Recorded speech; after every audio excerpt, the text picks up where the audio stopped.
keep it. You're going to see this crowd getting a lot smaller, Clint. So much for podcast. We don't need anyone. Okay. That's right. We don't. Oh my gosh, Clint. I said you're live. And it's quiet. This is weird. Let's just keep it quiet. Let's just make it awkward. Just make it awkward for everybody. Just kidding. What's up, everyone? Thanks so much for tuning in. This is we're still on our I think we should just make that like a tradition where we start each one of these is just super weird and awkward where we're like having a conversation. We don't want people to hear. Yeah, and then Clint just goes hot mic on yeah. us. Yeah, cool. Fortunately, we don't say anything too bad. Yeah. Anyway, guys, thanks so much. You guys. Thanks so much for tuning in. If you guys know the drill, or if you don't know the drill, make sure you guys please do us a favor, share this out there, give this video a thumbs up. If you're on YouTube, please make sure you hit that thumbs up button. It helps share these videos out there for us. And we're going to give you an opportunity to win an actually really freaking cool prize tonight. So the first thing we're going to give away tonight is from Mustad, and it's a hook replacement kit. And this thing's pretty badass because it comes with a little tool to be able to replace all your kits, or replace all your hooks, some split rings, and then also a bunch of treble hooks. So you can switch out your plugs, do whatever. Cast and wigglers, that's going to be huge. Cast and wigglers. Or freaking anything, dude. Anything where you're putting a treble hook on there. So, all you got to do, share this out there. Share the live feed out there to your family and friends. Tell a couple people on YouTube to come join us tonight. Or if you got a buddy that you just think needs to learn about river etiquette, get him to come chat with us tonight. We're going to be talking... this is going to be like more of a discussion. We want you guys to join in a bunch on this one and just talk about it. We're going to cover some subjects. Cam's been fishing, in sleds and on the bank for... Yeah. A long time, and I've been fishing on the bank for a long time, so hopefully we can all just kind of help educate each other on what we should be doing out on the river. So bring some people in here with us, share this out there, give it a thumbs up, and drop a comment. What are we dropping a comment on, Cam? If you've caught a fish on the addicted twitching jigs yet. I like it. Because I think I caught about 420 the last 5 days. And we're going to talk about that a little bit too, guys. So I was doing a little gallivanting with Mr. Jordan Carnegie himself up north and got some real cool stuff to talk about some of the twitching jigs, some of the stuff that's coming up. But like the title of our live feed says, we are going to talk about river etiquette today because sadly, unfortunately, due to some terrible mismanagement, some terrible mistakes made by our DFWs, we're all fishing the tribs, at least in our neck of the woods. I know some of you guys up north have been fishing the tribs and down south, but we've had some opportunity kind of squandered from the Columbia River this year. So, yeah, we're going to be fishing the tribs. We're going to be talking a lot about etiquette. And, with a lot of new anglers that we get on here, etiquette's kind of hard to... understand and perceive, right? It's all about, etiquette is all about perception after all, perception of what somebody is thinking you're doing and what you thinking you're doing. So there's a lot of back and forth there. Yeah. So we're going to have a good conversation about that. If you guys do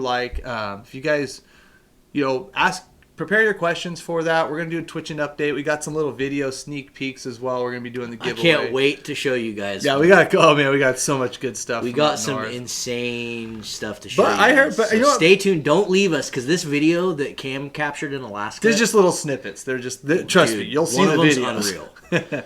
You'll see. Yeah, common sense, Jesse Spades. I hear you, man.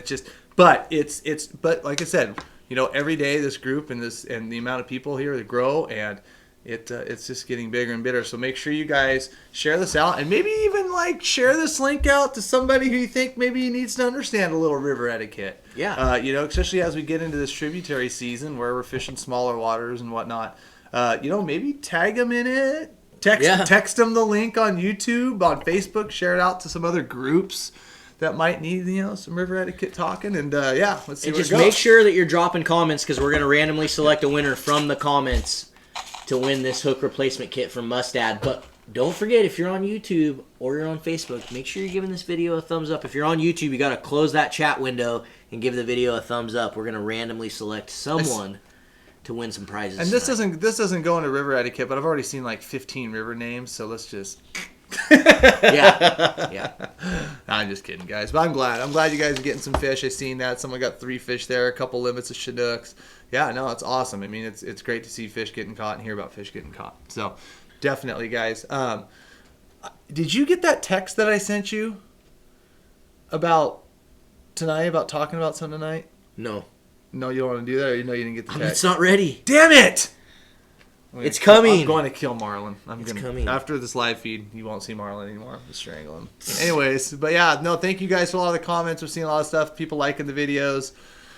Yeah. Dude, we've had some really cool videos coming out on the YouTube channel. So make sure, if you guys aren't on YouTube, if you're on Facebook and you haven't gone to our YouTube yet, you're missing out. Killing it fishing. with the addicted jigs. Yeah, dude, and yeah, I mean, you said killing it on the addicted jigs, and I'll tell you what, too, like this where we went, awesome, Robert, where we fished. You know, the day the plane landed, it rained 4 inches, and for most people like Savage, especially down here, when you're thinking 4 inches of rain that's going to touch the river, you're screwed. They excelled, and there was some attributes to some of the jigs and some of the sizes that we were using that absolutely paid off, like crazy paid off. So we're going to talk a little bit about that too. Sweet. Yeah. When's the next bash we got coming up? October 3rd, I think, right? I'm asking you. Clint, you got the flyer, dude? I got that. For Sportco? Promo, the little video. Yeah, let's roll that real quick, guys. We do have some bashes going on, so if you guys want an opportunity to come hang out with us, dive Killing in. live, way more likes. I agree. Dive in. What do you say? Kill you live, way more God. likes. Now I lost my train of thought. I hate you all. Bash. I hate everyone. Bash, October 3rd. We were talking about it. Yeah. Opportunity to get a little bit more in-depth on some of the things that we talk about during the live feeds. There'll be seminars from Cameron as well as Jordan. Robert Kratzer's coming to talk at one, which is I'm super excited about. Brianna Zimmerman's going to be speaking at one as well. So I think October 3rd. Here's a little, Clint, roll the little clip right now so we can show people what these bashes are. They are a lot of fun, and this kind of represents what they are right here.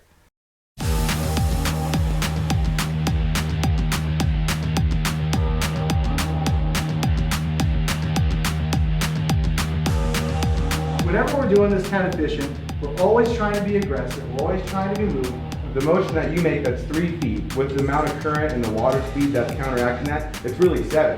4-3-6. All right, winner! Yeah, buddy. 180. 4-3-3. Yeah! There we go! I hope you enjoyed it. I will.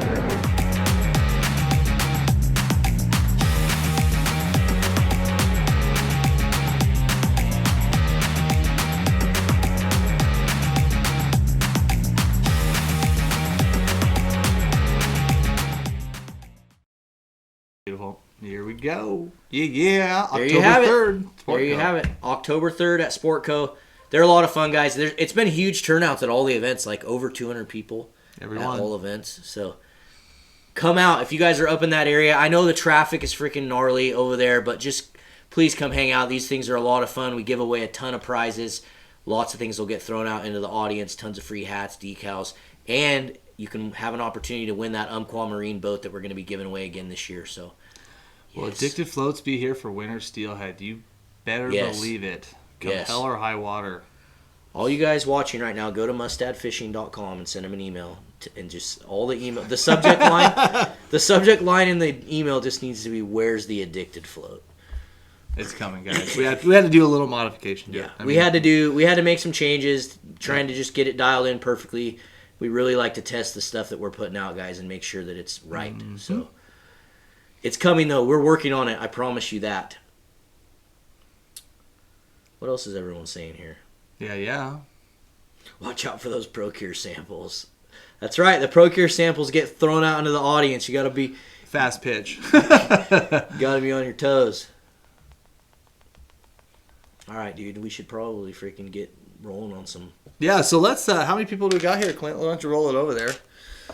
Just so we can see what's going on, see how many people you guys want to talk. There's over 300 of you guys between the two want to talk etiquette. I think we need to get a few more, but maybe we should tease them out with a hook set video real quick. Just throw these little clips up because I want to give you guys kind of an idea of what we've been up to the last couple days. So, guys, we're going to talk about twitching jigs here for a little bit before we get into river etiquette. Just give you guys an update. Yep. And hopefully you guys, I see a lot, like you already said, a bunch of you guys are killing fish. So let's roll some footage of Cam killing fish. Yeah, a little bit. Oh, this is the wrong one. That's okay. There you go.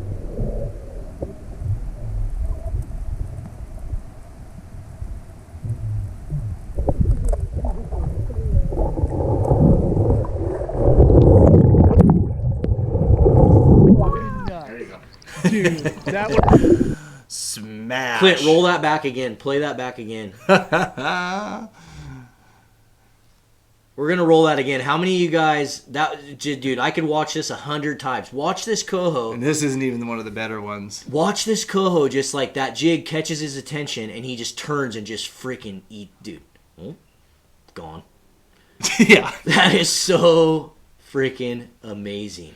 That's What so color is that? amazing. This one? Yeah, that's the pink collar, purple tail. That was the breadwinner, I'd say, for the 3 days we were up there. But like I said, we had a lot of situations though up there where, like I said, the day we landed, it rained 4 inches. Just roll the other clip, Clint, but keep us on the mic. So Yeah, you Cam can kind of get an commentate. idea of what we were fishing, like what a lot of the stuff was.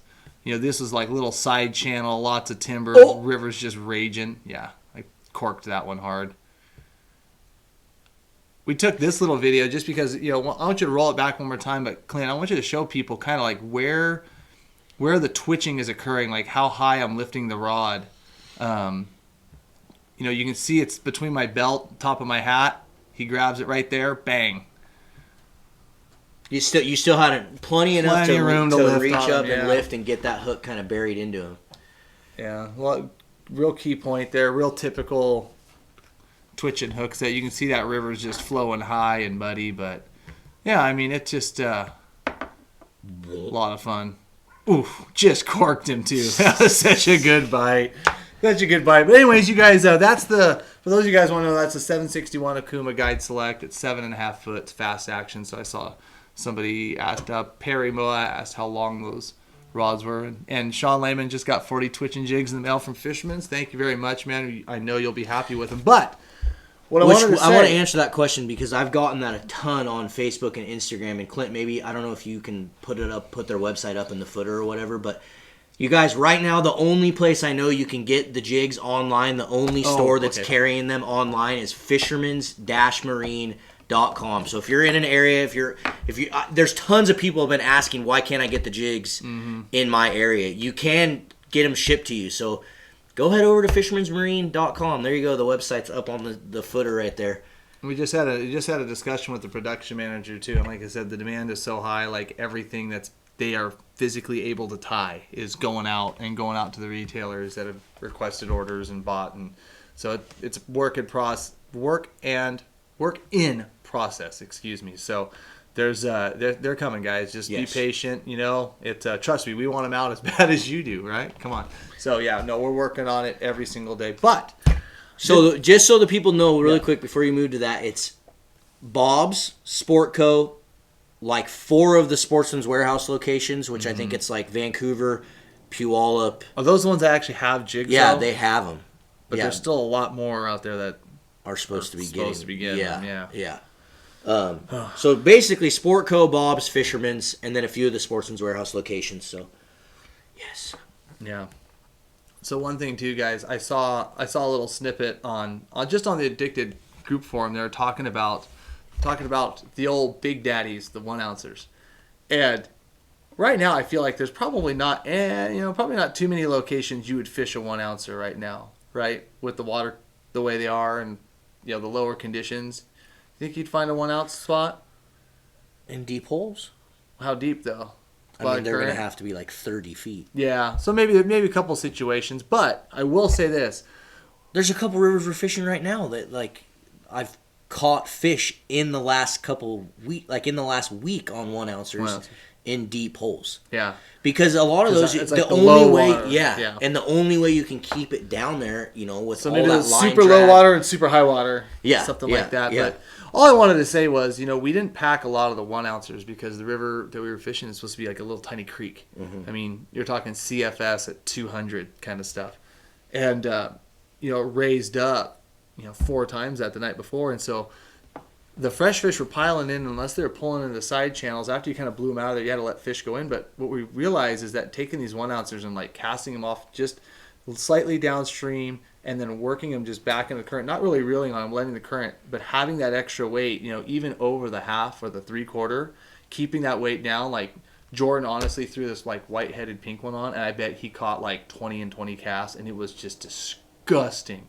To the point where we're like, well, we only have 3 of these jigs. Like, you're only allowed to cast them here. There's no chance of losing them, and tying 50-pound braid right to the jig.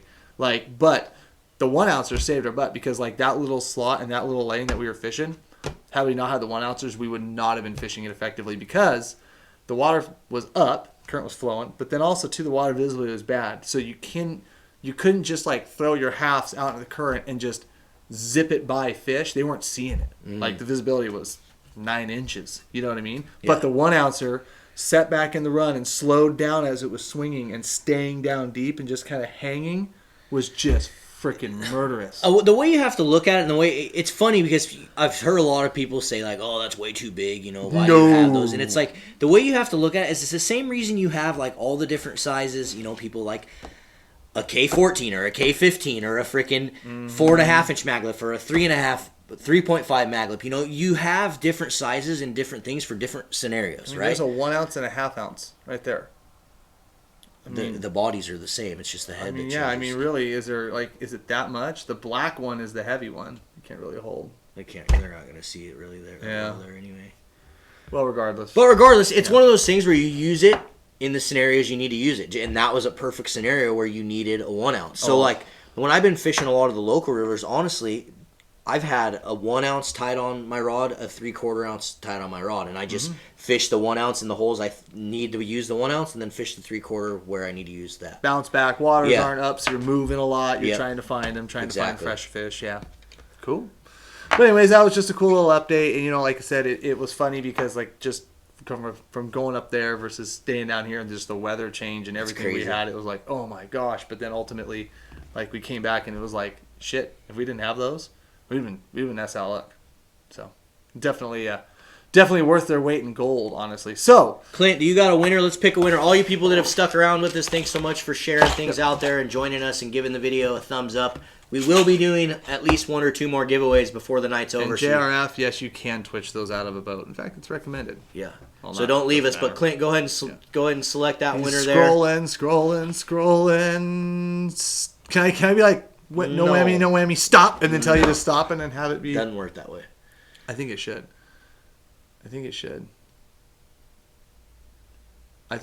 Down. No. Down. Oh my gosh. Down. Clint, just down. pick a winner. There's a winner. Nope. Down. Yep. Perfect. Good enough. I don't know, but there you go. What are you doing? Because that's not how it works. You freaking weirdo. Okay, do it then. Okay, fine. There you go. Good enough. That one. Who do we got? There it is. Darren Drake. Congratulations. Darren Drake on YouTube. You won yourself a hook replacement kit from Mustad. Make sure you guys shoot us an email to orders. Darren, shoot us an email to orders@addicted.fishing. Include your address and what you won. Include your address and what you won, and we'll make sure that we get this shipped out to you. Can you use West Coast tactics in the Great Lakes? Yes, absolutely. I would think so, considering the fact that there are fish. Right? Oh, dude, they would freaking... Yeah. Yeah, no, I think they would actually work really, really well. So, all right, guys, so we're going to have another giveaway here in just a short time, but I think it's just time to talk a little bit about river etiquette. Like I said before, we definitely have, a situation, at least in our area, where we're going to have a lot of people hitting the tribs. The rains are falling, all that good stuff, but there's definitely some things, some key points that I think need to be brought to. And if you're a newer angler, don't be afraid to chime in and say, hey, and ask your questions. Like, I think anything can be fine here. We're not going to turn this into like bank versus boat fisherman discussions and stuff like that. But I think it's time to have a little bit of a conversation because, like I said, it's going to be crowded. It's not crowded, but people are definitely going to be moving to the tribs and starting to do that stuff. So With that said, guys, a couple things right now too, especially because the waters aren't, necessarily like at their fall level. Would you say? I mean, everything's still pretty still low, pretty tight. Probably not very many, different productive. Sorry, I was reading that. Not very many productive places to fish. Versus when the water's up and there's a lot of area to fish. Mm-hmm.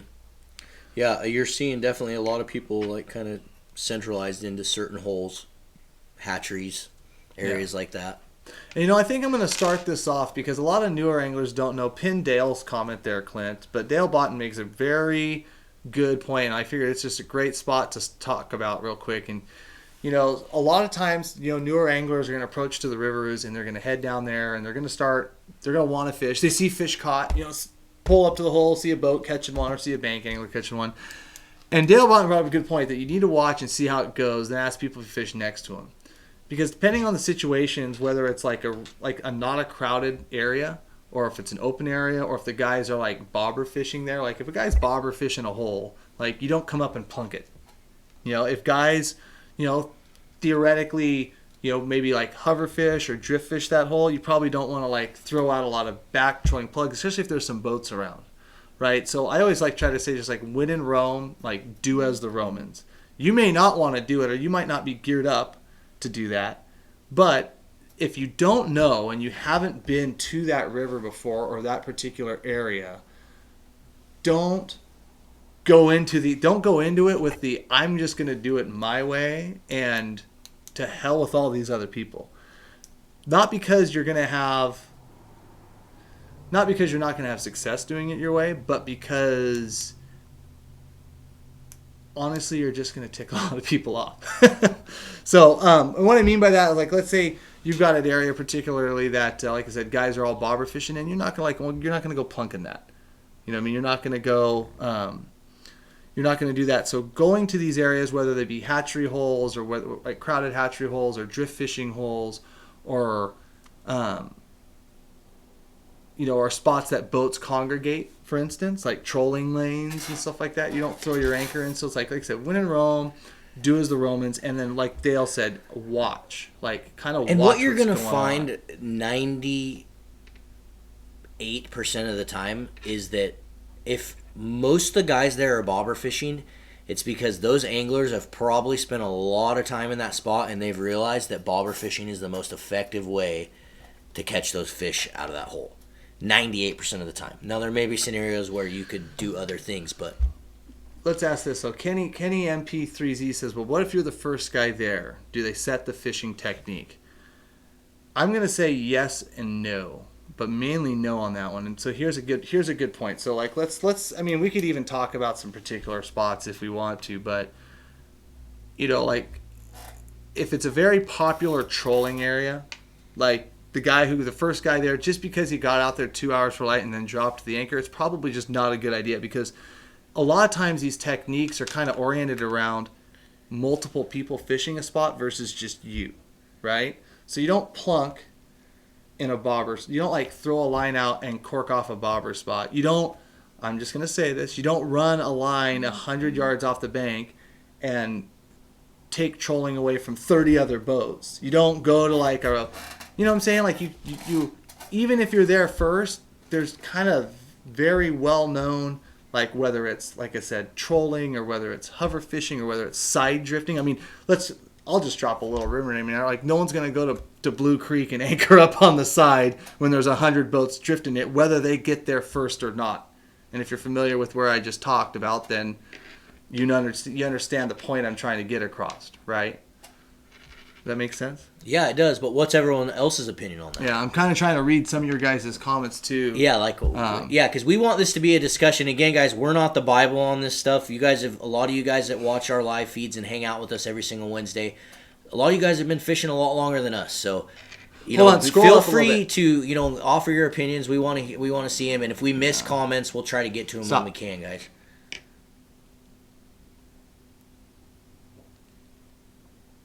Oh, okay, Scott. I was reading Scott Crook's comment there. For an older fisherman that just started saying, I'm still fishing and very nervous fishing near others, but I found younger fishermen helping so much, making me feel comfortable. Yeah, and at the end of the day, too, like, that communication. So yeah. So I was going to kind of get into that too. I mean, I don't want to say like, especially if you're the newer angler, don't ever approach. See, whatever catches the first fish sets the technique. I disagree with that because, like I said, I'm not going to go. Like I said, I'm not going to go to a. I mean, like I'll just keep using. If Blue you can Creek. get in there, I'm not going to go to Blue Creek where there's 100 boats side drifting, anchor my boat in the middle of the run, catch the first fish, and then have the 100 boats drift around. Like, you know what I'm saying? Like, there's very established techniques in spots that probably wouldn't go well. So I'm not going to say that's always the case, Brady. I mean, does that make... It does, but at the same time, like, I've been in that scenario, in certain scenarios, where there's spots where, bobber fishing in particular, where guys just think they have to bobber fish this hole. And it's like, dude, no. There's more effective ways to catch it. Let me show you. Let me bring my 4-inch buzz bomb in here. Let's look and at... I've had guys get so mad because I'm buzz bombing or twitching a hole that they want to bobber fish. Right. And I feel like if I can get in there and I can stay out of their way, it should be okay. So you're taking... I think that's two different discussions. So, like, you have... We'll call him. And Dean Doppelman, thank you very much for the super chat on YouTube. Very much appreciated. Oh, yes, Dean buddy. Doppelman, if you have a question you. or a comment, too, let us know on that. We're happy to get it. I think if you have super well-established areas, you can go in there. And no one's telling you how to fish, right? Let's be clear about that. But you don't want your fishing to interrupt what everybody else is doing. So, like, if you can go to a bobber hole and there's guys bobber fishing it, and then you can twitch and not interfere with their casts or their runs, then they don't have the right to tell you not to. Exactly. And you don't either.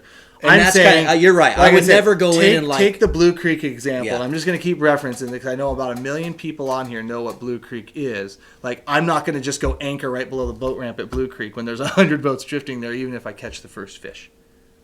Like, you know what I mean? Like, that's just... You get actually shot there, so don't do that. But yeah, okay, get it? Maybe? Yeah. What's everyone else saying? Yeah, what's everyone else saying here? I'm going to read some of your guys. Because this is going to be a very back and forth discussion with you guys, too. Always ask if it's okay. Yeah, Chuck Aftenkamp. That's always communication. Yeah, always is key. So that's what I found to be the most...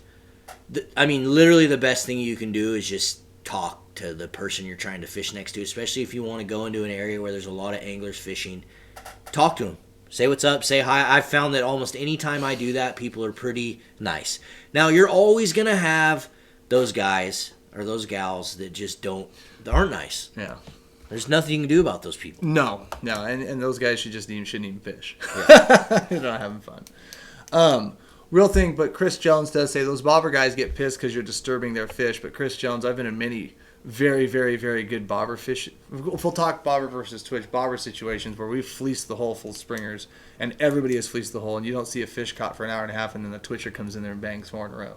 So, like, sometimes changing it up. But if you're interfering with the other person's ability to fish, I think that's where you draw the line to where, the person who was there first, you know what I mean? Like, what if you couldn't twitch that spot? No, so usually, and that's what I'll do. So usually when I go there, if there is a lot of bobber, in this particular spot that I like to do it, if there's a lot of bobber guys standing in the spot I want to be, I just go way down river and try to stay out of their way and wait for them to leave. Right. And if they don't leave, I just twitch where I can. Yeah. I don't ever go. I'm never going to go in and try to like push my way in and start twitching. Mm-hmm. If I had a bobber rod, I'd get right in line with them and start fishing, right? But I wouldn't do that with in that twitching scenario, because just like what he said, I don't want to be in there like messing with what they're trying to do. Right. And just as I would want that same respect, like if I was in an area doing something, I would want an angler to give me the same respect. Any ideas with guys dealing with guys that don't want to be friendly when you are in a spot? I mean, honestly, like, you're just gonna run into those individuals out there, and honestly, if I hate to say it because I kind of chicken out on that situation, but like a lot of times if they're just not, if you can tell they're grumpy and it's just not fun and it just gets all awkward, I don't even fish it. Just move on. But there's a lot of areas though where these guys can't. So what you do is you get to a point where you have more of your friends down there than what they do, and then you just make them feel like the guy that's out of place. Okay. I mean, you could, or you just ignore them. Like I said, when in Rome, try to do as the Romans. Definitely try to do that. I know it's hard because I've been in those scenarios. Like I know Yeah. a river in particular. We call him Pink Face. Remember that guy? Oh yeah. And literally, no matter what you Yeah. do, that guy just wants to try to fight you. Let's talk about this because this guy would be on a river, a very popular river with lots and lots of people. That is no freaking secret, and he would be drifting eggs in. I would just say, would you say 150-yard section? Yeah. 100-yard section. We'll give him a little benefit. Probably of the doubt. 100. 100-yard section, and whether you were above him 100 yards or below him 100 yards. He owned that water, and that's unacceptable. Like, sorry, you don't own the river, and you don't own that much water, and I wish I owned that much water, but that's just not the case. Yeah. If you weren't interfering with him, especially if you were above him, because there is that perception of low-holing, and we'll get into that in just a minute, but, that guy, he just adamantly thought that he just owned that part of the river. Yeah. And I mean, we basically finally told it, like, because he would yell at us almost every time we went there. And we finally told him, like, dude, either fight us or shut up and let us fish here. Because we're not just going to let you harass us. Yeah, I mean, every single time we come down here. And, he finally just got over it. Yeah. I think sometimes there's a little, like, standoffish kind of moment between them. But like I said, you draw the line with where, okay, if you're not interfering with how someone's fishing, then, yeah, I don't know. He would just get mad because we would just hook so many more fish than him. Yeah, he would. Every time we'd hook a fish, we'd hear about it. It's crazy. Yeah, and we brought. I took you. We had a lot of different people that saw that guy just be. Oh, just a jerk. He was. I would say he was the far exception to the rule. Oh, but by far. But I think that's what this guy was asking about. Is like, what do you do with those 0.1%? No one wants to go swimming at 6 a.m. No, nobody does. Nobody does. Yeah. Yeah. Yeah. No, I'm reading a lot of these. Yeah. Sorry, guys. We're going to read your comments because we want to Yeah. let you guys into this for sure. And Clint, if you see any good comments, dude, that you want to pin, Yeah, feel pin free those, to pin please. them Help us out because a lot of people are chiming in, and we've missed a bunch of these. But always be courteous, always be considerate. We're trying to talk about fishing around each other, like low holing and that kind of situation. Like if a guy's working a drift and he's drifting it, pretty much even on the bank, whenever we're bank hopping steel, I always try to go above an individual before I go below. Yeah. But if there's room, go below. And if that person wanted to fish there, then he should have been fishing there. Yeah. You got to be a little more careful with float fishing because some people will extend drifts a little further down. But yeah, yeah. Without yelling. Wait, what about while floating a river where you can't pass another boat without yelling at you? They expect you to wait until they're done fishing that hole. It's low or low holing. Oh, so like, are you talking, Jason? So I want to talk about this, but there's a lot of aspects to this we could be talking about. I feel like I nailed his last name, Brocklesby. I think you did. Very good, Marlon. English 101 up here. Yeah, so let's talk about that. So, drifting rivers, the drift boat races, raft races. I think that's kind of what I think that's what you're referring to, Jason. And honestly, No, I think he's basically saying what's happening is a guy might be anchored, a drift boat might be anchored in a hole, and if he goes to try to pass the guy gets pissed. Well, if he's anchored in the hole, is that what you're saying, buddy? If he's not affecting the fishing and you're going to go downriver, he doesn't own that. Yeah. Well, maybe not. Yeah. So perfect, Marlon. Yeah. So no, nope. Unfortunately, that's not the case. They might get mad, but if they wanted to fish downriver, they should have gone downriver. Right? There's a difference between moving down into the next hole because drift boats have to move, and just like sleds have to move, people, either are forced to move or have to move or decide to move for whatever reason. And if you have to move, then if he's getting, basically what you do in that scenario is always roll up on the boat for sure and say, if there's room on either side of him, ask him which side he wants you to take. Usually they'll tell you go right in front of me or go right behind me, or whatever. And if at that point, if you ask that and he's still a jerk, then just pass him wherever you want and go on your way. I don't know what you would do at that point. Yeah, because I mean the problem might be like how you're passing. So let's kind of reiterate a little bit what you're talking about. Yeah. So a lot of times, like whether I pass, like if I'm rafting, for instance, and I'm by going on the shallow side. Like Eric, Ellen, Foley, you're right. So when we're talking about like passing a drift boat, like heading downriver, if you have the opportunity to,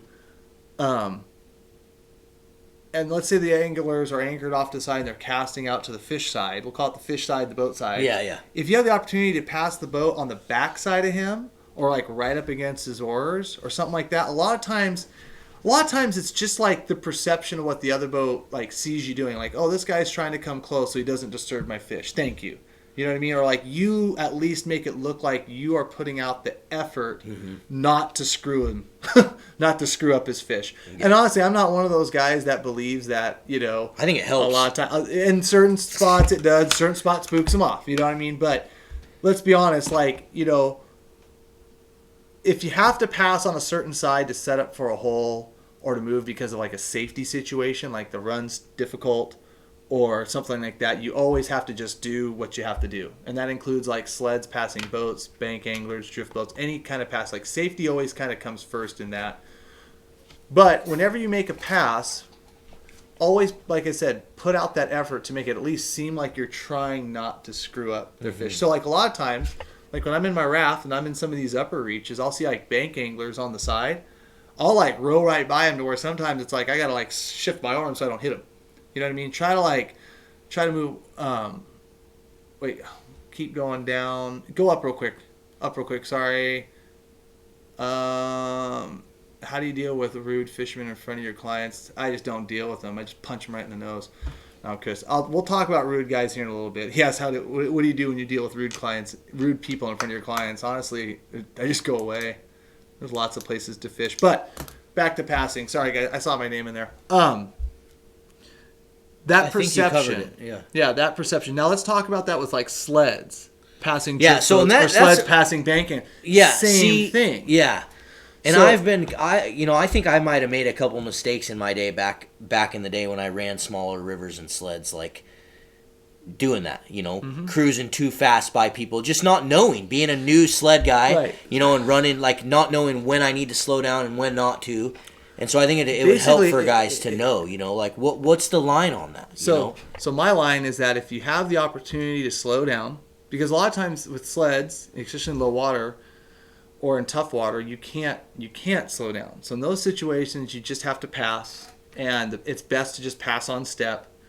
If you have the opportunity to like slow down before a run, like let's say I'm moving upriver, and I got a drift boat, and he's moving downriver. If I have a place to stop downriver, a lot of times I'll stop, let him run out of it, run the riffle, and go up above. If I come around a corner and I'm in a stuck spot, like I can't slow down, because sleds, sometimes you need a couple feet to slow down, and if it's not there, I'm just going to keep on going. There's nothing you can do about that, and understanding that. If it's a spot where there's like guys hover fishing, or if there's guys on the bank, or if there's guys drift boating and they're anchored, and you have the opportunity to slow down, just slow down. And same with bank anglers, Same with bank anglers. Yeah. I mean, like there's one particular section of the river I fish where I'll have to go slow going uphill past some bank anglers, but then I'm going to have to honk on it to just kind of get up around the corner because it gets shallow. You know what I mean? So like, you slow down, at least try to give the perception that you're trying to do everything you can to not wake them. Try not to, like I said, it's just that perception, right? And if you can do it and do it safely, do it. Like automatic. It should be rule number 1, right? If you can slow down for people. If you can pass on the non-fish side, pass on the non-fish side. If you can go up against a bank angler, make sure they're not fishing right there too. Because sometimes, the bank angler might be trying to fish a run a couple feet out, and it's better to go on the far side. So try to stay away, I mean, and that mistakes will probably happen if you don't understand or don't know the river. But like I said, it's just perception, a lot of it. So, cool. If the hole's small, don't walk in without saying any luck at the very least. Yeah, Northwest Angler, I'd say a little communication at the start, and let's kind of differentiate between, like, I'll just call them hatchery holes to start, or very popular spots, versus you just hiked in 4 miles into a creek and haven't seen an angler, and you get down to the one spot you wanted to fish, and there's a guy there. Like, how do you approach that? I don't fish it. You know, if you just walked 4 miles to get to that hole, I damn just still find a new one. Right. Because that guy also walked 4 miles to get to that hole. I'm not going to roll in and be like, oh, Yeah. sorry, bud, I'm fishing this with you. Yeah, I think I'm just going to talk to him for sure. Usually I'll be like, hey, man, you getting any fish or whatever? And then I'll usually walk up above him. A lot of times, anglers will be like, dude, make a cast.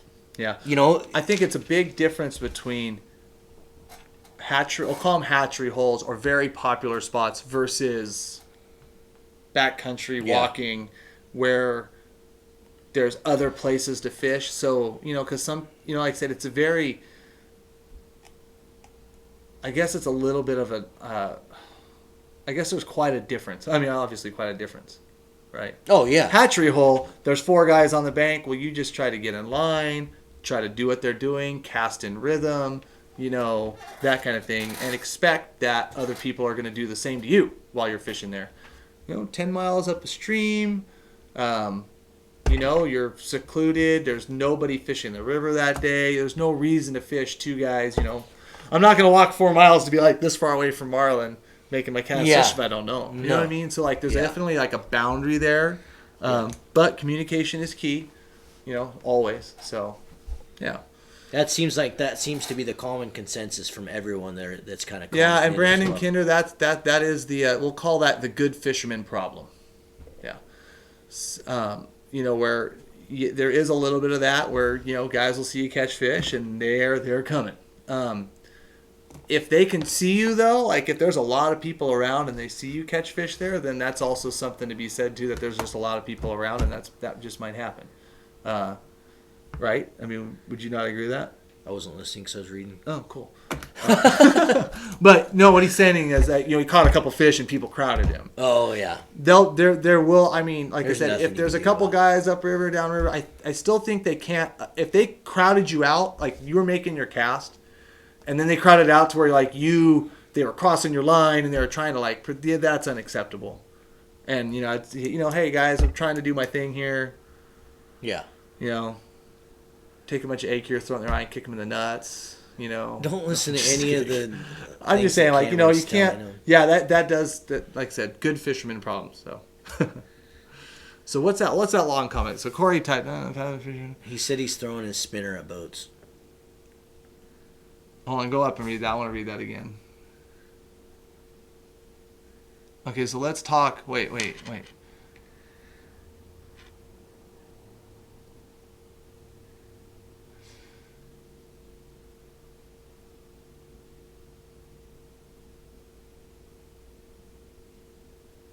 Okay, so Corey, in the past I've been fishing for fall chinooks from shore. In the last few years I've been actually throwing a word out spinner, and I started to hit boats because the ones are actually in the boats trolling for salmon. They don't have to turn around and try to push the bank anglers out.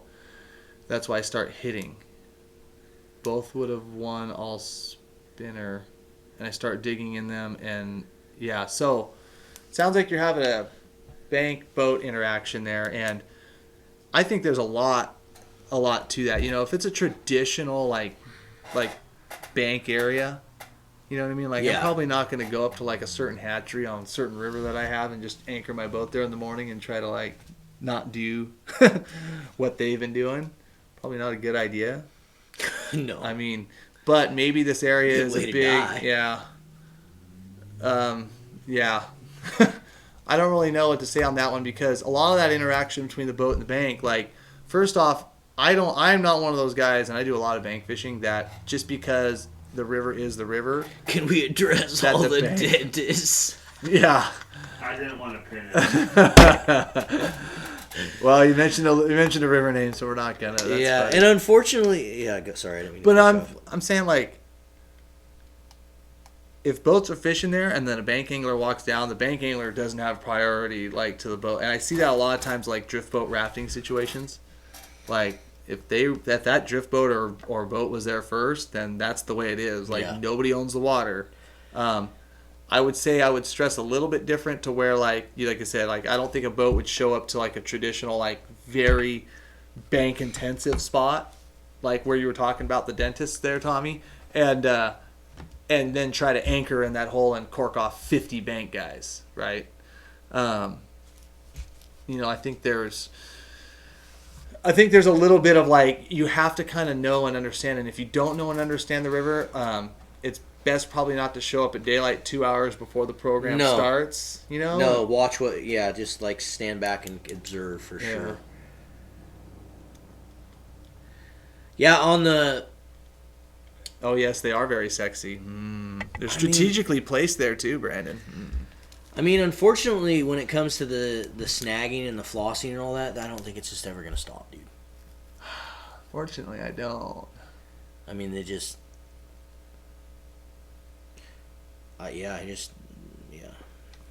They're not. Yeah, and I've heard of a lot of like this, like, so like Dale, I've heard of a lot of interactions, especially on that particular river right now because water's low and, it's just, gosh darn, it's just not worth it, but... Dean Doppelman definitely, you've kind of coined it up. Number one rule, common sense, courtesy, and communication. You could call that the 3 C's to river etiquette. Like that. Just coin that up. Let's see. You're out there the other day. Are you watching? You need to write a... That could be your next STS article. 15 feet from the shoreline. It was combat between the boat and bank anglers. Yeah, I mean, damn, that's a tough one. Like boat and river, because dentists are everywhere. I love that people call them dentists. I want to make a shirt. Yeah. I don't know. Let's try to tackle that issue a little bit. Which one are we tackling? Clint, can you pin boats and bank anglers, like boats trolling like off the shore and bank anglers trying to fish it too. I mean, where do we even start with that? It just went down. I'll say there are certain slots that bank anglers fish, and the slot is the only spot to sled. Is that the one you're talking about? I didn't see that one. Man.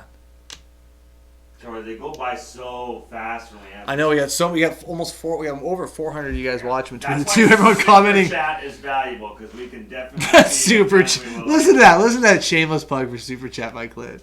Yeah, but super chats do help. Dude, let's get you in here, Clint, and show people that mustache you're sporting. What? Bring that thing in here, dude. Okay, go down, bud. It's like really dark looking right now. Why? It doesn't look Is that great. new? Yeah. I don't remember you having facial hair like that. I do every once in a while. I Looks don't have to shave it for work. looks good on you, dude.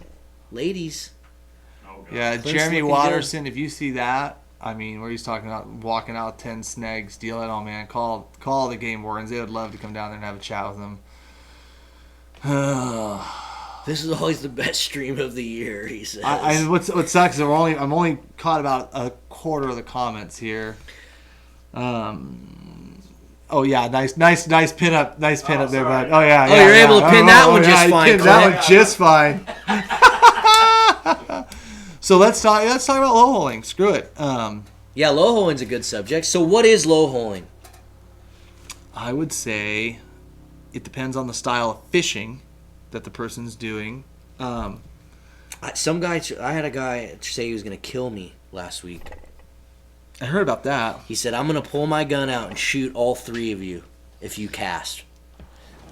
And we literally had zero intention of cast. Like, we weren't even cast. We were floating by the dude. I was going to say, did you cast? Yeah. Dude, I thought Jordan was going to just go fight the guy. He got so mad. No, he wouldn't do that. Yeah, so, well, the situation was, there was a guy running plugs. Yep. And you guys drifted by, and you were looking in the water. Water's low. The water's super low. We all had our sunglasses on. It was toward the tail end of the run. We were just floating by. And Jordan you slowed down for the guy. Yep, we had slowed down, so we didn't like go ripping by him as he was pulling his plugs. And we slowed down. We started floating, and we were all just standing there, kind of looking in the water with our glasses. And the guy was backing plugs down the hole. You said good morning to him when you passed. He said good morning. We just kind of waved at each other as we went by. And we got about, 20 feet below him probably. And all of a sudden he just yells like, if you guys cast, I'm going to pull out my gun and shoot all 3 of you. And, I didn't say anything, and Jordan just lost it on the dude. Like, was mad. And I was like, dude, relax. We're not going to cast. Just relax. Like, we had no intention of casting. Back your plugs down, dude. Like, relax. And then, I called you to ask, like, hey, who is this guy? Like, do you see him on the river? Like, he every just... day. And, we weren't... Grumpy old curmudgeon. Yeah, but he just... it's still unacceptable. I mean, I don't care. Like, that is unacceptable in every book. It's a grumpy old dude. And I thought about calling the cops on the guy, and I asked a couple people, like, should I call the cops? And I think next time when I see him on the river, I'll probably just try to go up to him and just have a conversation with him and say, hey, dude, like... But... Because that's one thing, too, I hate. I hate having to feel like I got to be worried about going fishing. Yeah. You should never have to feel that way. And if there's dudes on the river that are trying to make you feel that way... 15 years and never... I don't know necessarily... I mean, at the end of the day, you want to always de-escalate a situation, right? There's no reason. It's a freaking coho. Yeah. And that's what I did. Exactly what I did. I just tried to de-escalate the situation. And honestly, we just left. We picked up and just went way upriver instead of even fishing our way down anymore. We just said, screw it, let's just go back upriver. Yeah. Yeah, so I mean, always de-escalate a situation, but at the same time, like, that's not acceptable. And I think if that was I don't really know. Basically, Well, yeah, and Richie Green. That's the whole time I'm thinking, like, okay, I hope you can shoot straight. Yeah. Anyways, that's exactly what Jordan. Well, actually, Jordan yelled back, "Let's see your gun, big boy! Pull it out!"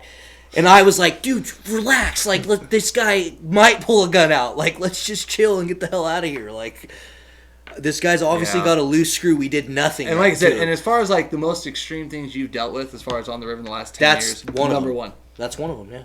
Yeah. Oh yeah, I've never really been threatened. I don't think like that before, except for Pink Face. Yeah, but he was 85 and. So again, those guys are a small percentage, but the reason that story came up is because that guy thought we were going to lowhole. Yeah, and and so basically lowholing.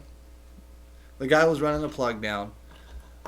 Depending on, I always would say depending on how crowded the river is, because if a guy's running a plug down, you generally want to give them quite a bit of space behind their plugs to do the same, to run down the run, right? Guys will set up on top of holes, let boats finish out, take their turn, kind of move through.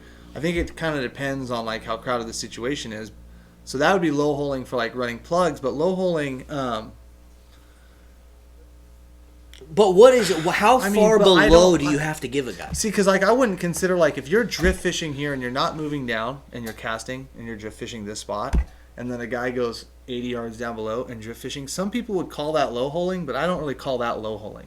What do you guys think? Yeah, I really think low holing is like when you're trying to work an area or you're trying to do a technique that requires a little bit of space and someone gets right below you and then kind of corks you off from doing that space.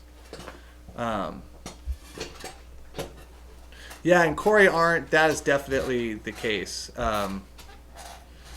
Yeah, that is definitely the case, Corey. That's what you do. You definitely, in that situation, I kind of thought that there should have been some cops called and there should have definitely been a talking to. And because chances are a lot of times the people like that, they're the ones that they got warrants. They shouldn't be fishing. Like, you know, they get dug out. They get dug out pretty quick. I probably should have called the cops, and that's the first thing. When I told my, I went into work right after that, and my boss, my buddy, said the same thing. He's like, "You should have called the cops." Yeah, 80 yards, hell no, 100 feet, and start throwing. Yeah, okay, so I think it really depends on. Because if the guy's bobber fishing and he's running bobbers down a little further, like, you definitely want to be like below his stretch unless it's like a hatchery situation. Right, but I don't. God, there's lots of steelhead scenarios. There's so many steelhead scenarios where it's like 100 feet is not enough. Like, I would never go 100 feet below a guy in some of these holes and just fish. Because you consider that low holing. Yeah, because I would he's waiting to get to the juice. If he's a good steelhead angler and he wants to fish a hole effectively, he probably got up early, walked down to that hole. Cool, I'm the first guy here, and he's gonna fish from the top. Start on the inside, fish from the top, and fish all the way to the tail. What if he's not moving? What if you watch him for 20 minutes and he stays on the rock? Different scenario. Then I would. Okay, so he's not working. I still would ask him. See, I still would ask him. Yeah, I'd ask him too. And like I said, I think it depends on if the person's like working downriver. So like that's why like a lot of the low holing stuff comes in for like a guy's running plugs like in drift boats. Mm-hmm. You know, a guy's running a plug. He's like a quarter way down the run. Some guy comes and slides right in front of him and then just starts working plugs and just hits just the last juicy tail out where the fish are backed up to. You know what I mean? Like I think I call that. But like I said, if the guy's stationary, what was everyone else saying? Did they have any like opinions on it? 100 feet. like I said, 100 yards is perfectly Fishing fine. the wall, 100 feet is more than enough. Yeah, And again, I think depending on the situation, Yeah. how crowded the river is, the the area you're in, yeah. I think it's Yeah. going to definitely be spot specific. Oh, and so JJ, go down. So his comment was saying, like, yeah, if the guy's anchored, I think that's different. If a guy's anchored in the top of a run and he's fishing it and you're doing the plug game, I think you get, a little ways below their line, give a little comfortable, don't go over the top of their plugs. And if you want to drop in and fish the rest of that run, I think that's acceptable. No one owns the water except for the water you're fishing, right, at that moment. So I think that's a little different situation if a boat is anchored anchored in a spot, then you go below what he's working and what he's doing and then finish out. I don't see a problem with that because, like I said, no one owns the river that you're not fishing. Or usually just bypass and go to the next hole. Dan, that's always the best. For me, that's what I'm doing. What? I'm passing it up and going to the next. Yeah, I mean, sometimes you can't, though. I mean, thanks to the powers that be and the fact that there's very few really good hatchery steelhead runs anymore, there's a lot of crowding, and so sometimes you show up to the river and there's 80 boats. Hatchery hole 2.5 feet, overhead cast only. Beautiful, yeah. Now we're getting it, but you know what I'm saying? What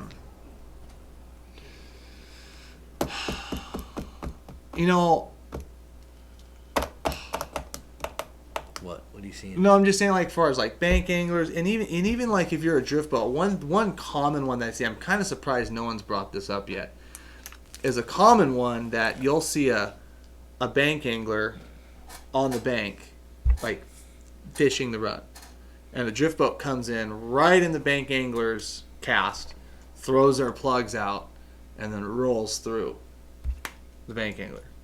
The bank angler literally has to stop what he's doing. No. Not acceptable. Doesn't matter the hole. I mean, right where he's at? Like, Yeah. no. Yeah, I'm surprised that one had, because I remember the last time we had this discussion last year. I guess there's a lot of these.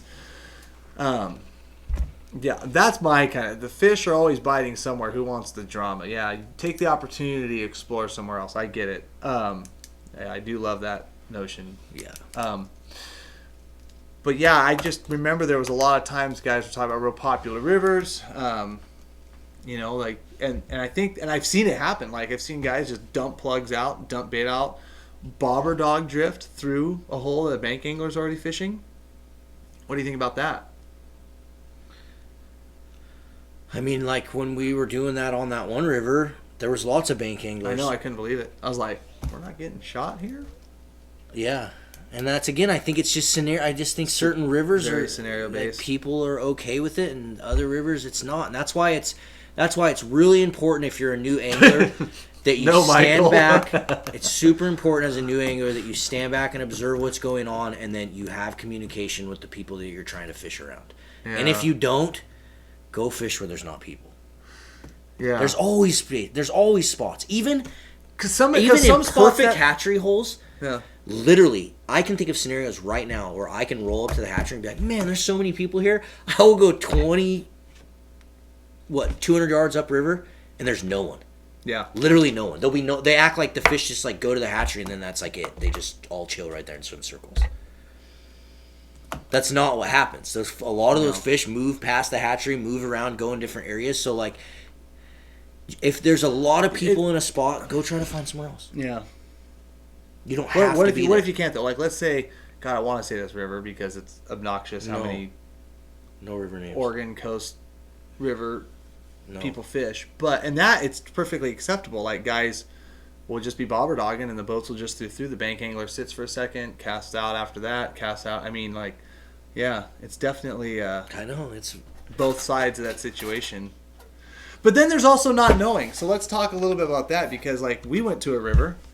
We have a saying now with that river, where we're sitting there, we're fishing, and we're fishing, doing our thing, and we're anchored up. We we're basically we're putting bobbers behind the boat and catching, or we were just off to the side and we were catching fish, and a boat comes in just above, like right where we're literally casting the bobbers, throws his plugs out, and starts going through, and we're just looking at each other like, and we were the new guys, so.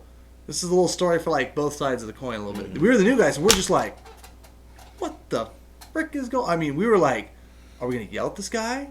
Are we gonna like do anything? And then I remember the boat got like right about halfway through the drift, and somebody cast it out and like drained a bobber like a foot from the front of their boat, and we were beside ourselves because these guys literally, I mean, dude, and it wasn't further than what you see in the studio, away from like literally, and they just did it with no regard.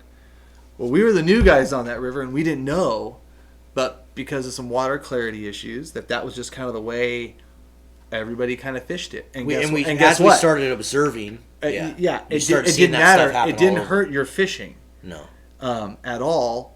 You know, obviously, if someone hooked a fish, they had to move and they had to do that kind of stuff.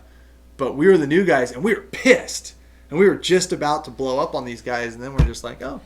I mean, these dudes were straight low, like They were low holing. They were low holing. They were just like dropping plugs 10 feet in front of us with no regard, and then they moved pretty quickly. Yeah, but then that other boat also, Lonnie was pulling plugs in the hole, and the Lonnie's pulling plugs in this hole, and the boat literally goes right below him and starts pulling plugs, like right below him. Yeah, but that was the only. But it was really crowded. Yep, that was the only place they could get in. There was a lot of boats on the river, and what we realized as we observed, like all the people fishing the boats, all the different runs, is that's just kind of how everyone fished on the river like that. Everyone did. And it was a party. Yeah, and everyone was catching fish. It was all good. But the first hour, but it was weird. We were pissed. Yeah, I was like, what the hell? Just like everything, like that whole perception on being courteous, and dude, everything was just like, are you kidding me? And then all of a sudden it's like, oh, well, he just did it there. He just did it there. They're catching fish. They're happy. They're high-fiving. Oh, okay. Well, so be it. Yep. Yeah,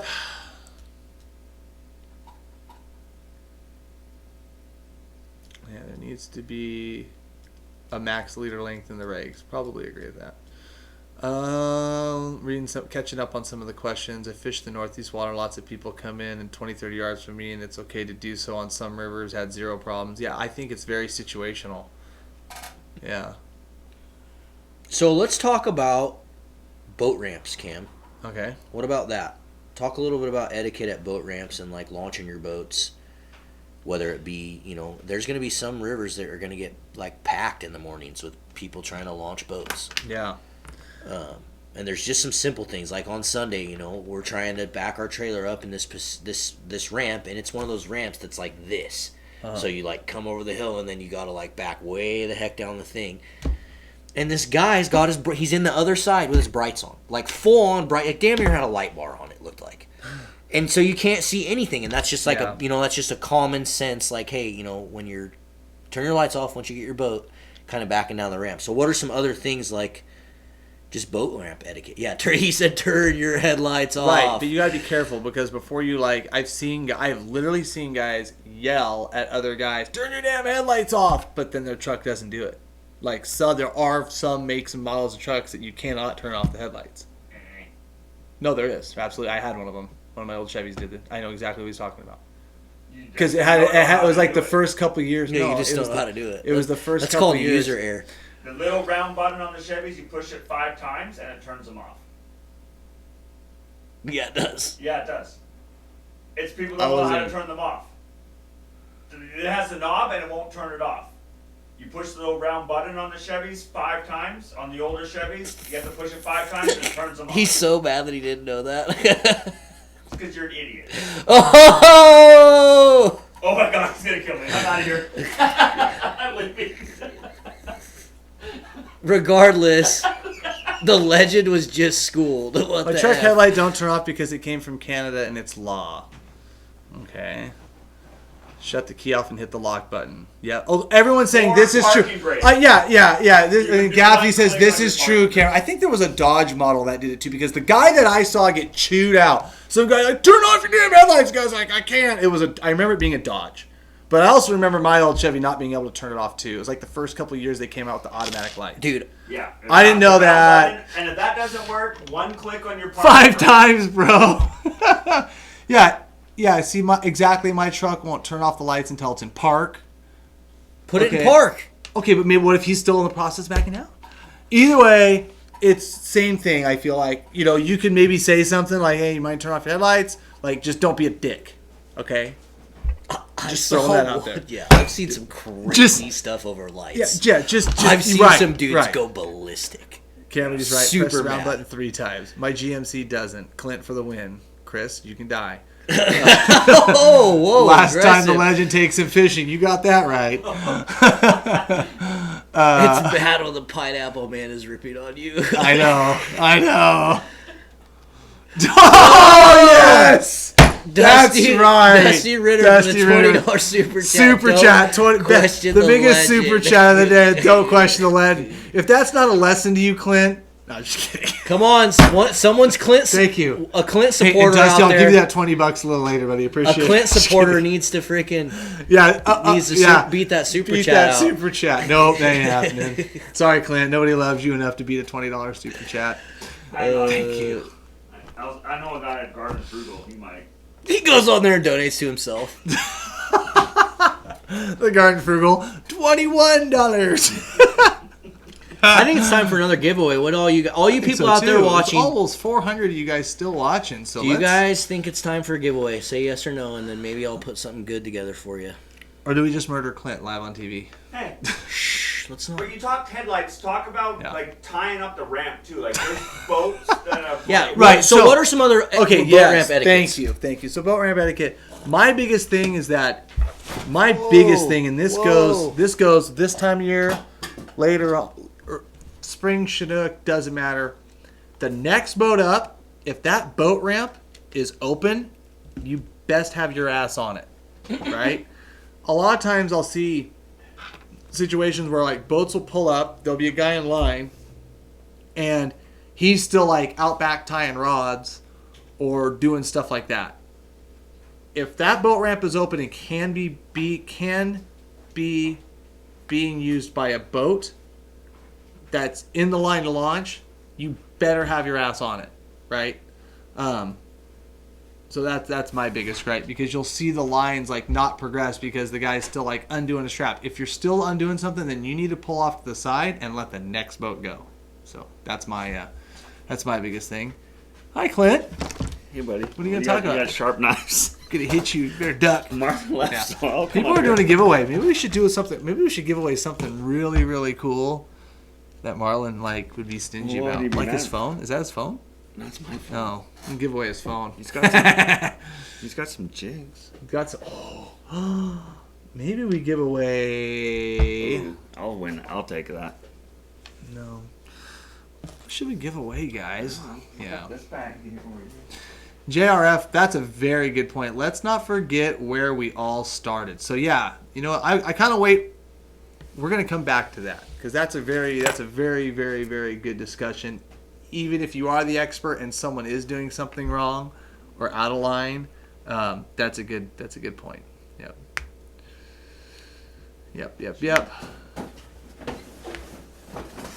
Yeah. I'm looking here. Give away a trip. I don't have any trips to give away unless somebody wants to do like it in November. Let's see here. I need a hat. Yeah. I think, did Marlon go to get something to give away? Because he just kind of left us hanging right now. He grabbed his phone and he talked about it. I'm just gonna find stuff. What are we gonna give away? I don't I know. don't know. Let's find some good stuff here, guys. Oh man, that was like Marlon's job. I don't know. Trying to find you guys some good stuff here. Let's see here. I'm down for November. My birthday is in November. There you go. Let's see here. Hang on, I got some stuff. Yep. Oh yes, Sean, I do too. How about a bonker giveaway? Jigs, con cooler. I'll take the fish and chip decal, hat, sweater. Yeah. Marlon's on it. Okay, I didn't know why he left. Is he on it? I don't know. He just like took off and bailed. Yeah, I don't know. Ooh, okay. Let's give away the Defender large tether. We got that going. We're gonna give away a really good prize pack. We got an Akuma hat. What else are we giving away? You gotta give away a few other things just to. More stuff? Yeah, well, Marlon left, so you know we can just Where's some give of away those, the farm. Where's some of those good What else we got? mustad hooks that you were at? There's some in here. Let's do some. we'll do some size 2 triple grip trebles, best treble on the market, period. If you guys want to know, help your hook ratio, hook to land ratio in the 360 fishery, yeah. Those are rad. Some Procure. His house. Look in the refrigerator and give something away. Kerber stuff. Hatchery and Wild update, Cam, Kyle, Dickey. I think, yeah, we're gonna have to wait on that. I didn't get. Are you getting the giveaway stuff? Giveaway stuff.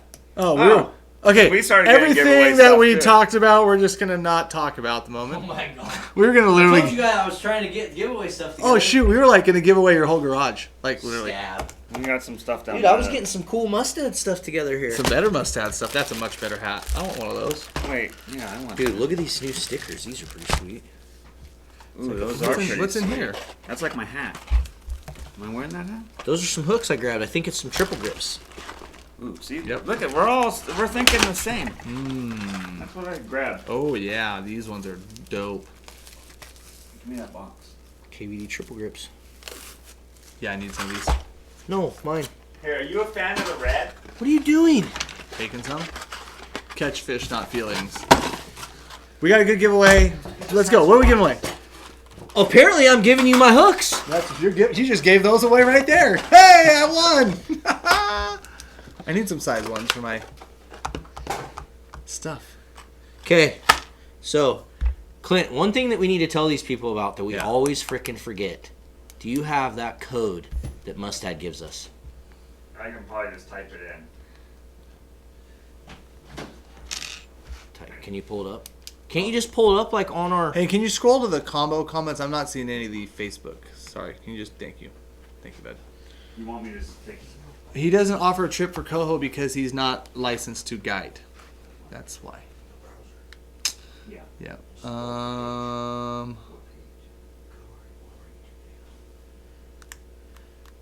What does it take to win? Kent, we're figuring that out right now. Signing in from Spokane. Thank you, Robert Ball. Hold on one second, guys. We're working on a little something here. They're in the jar and they are juicy now. Yesterday there was none. Will it reabsorb?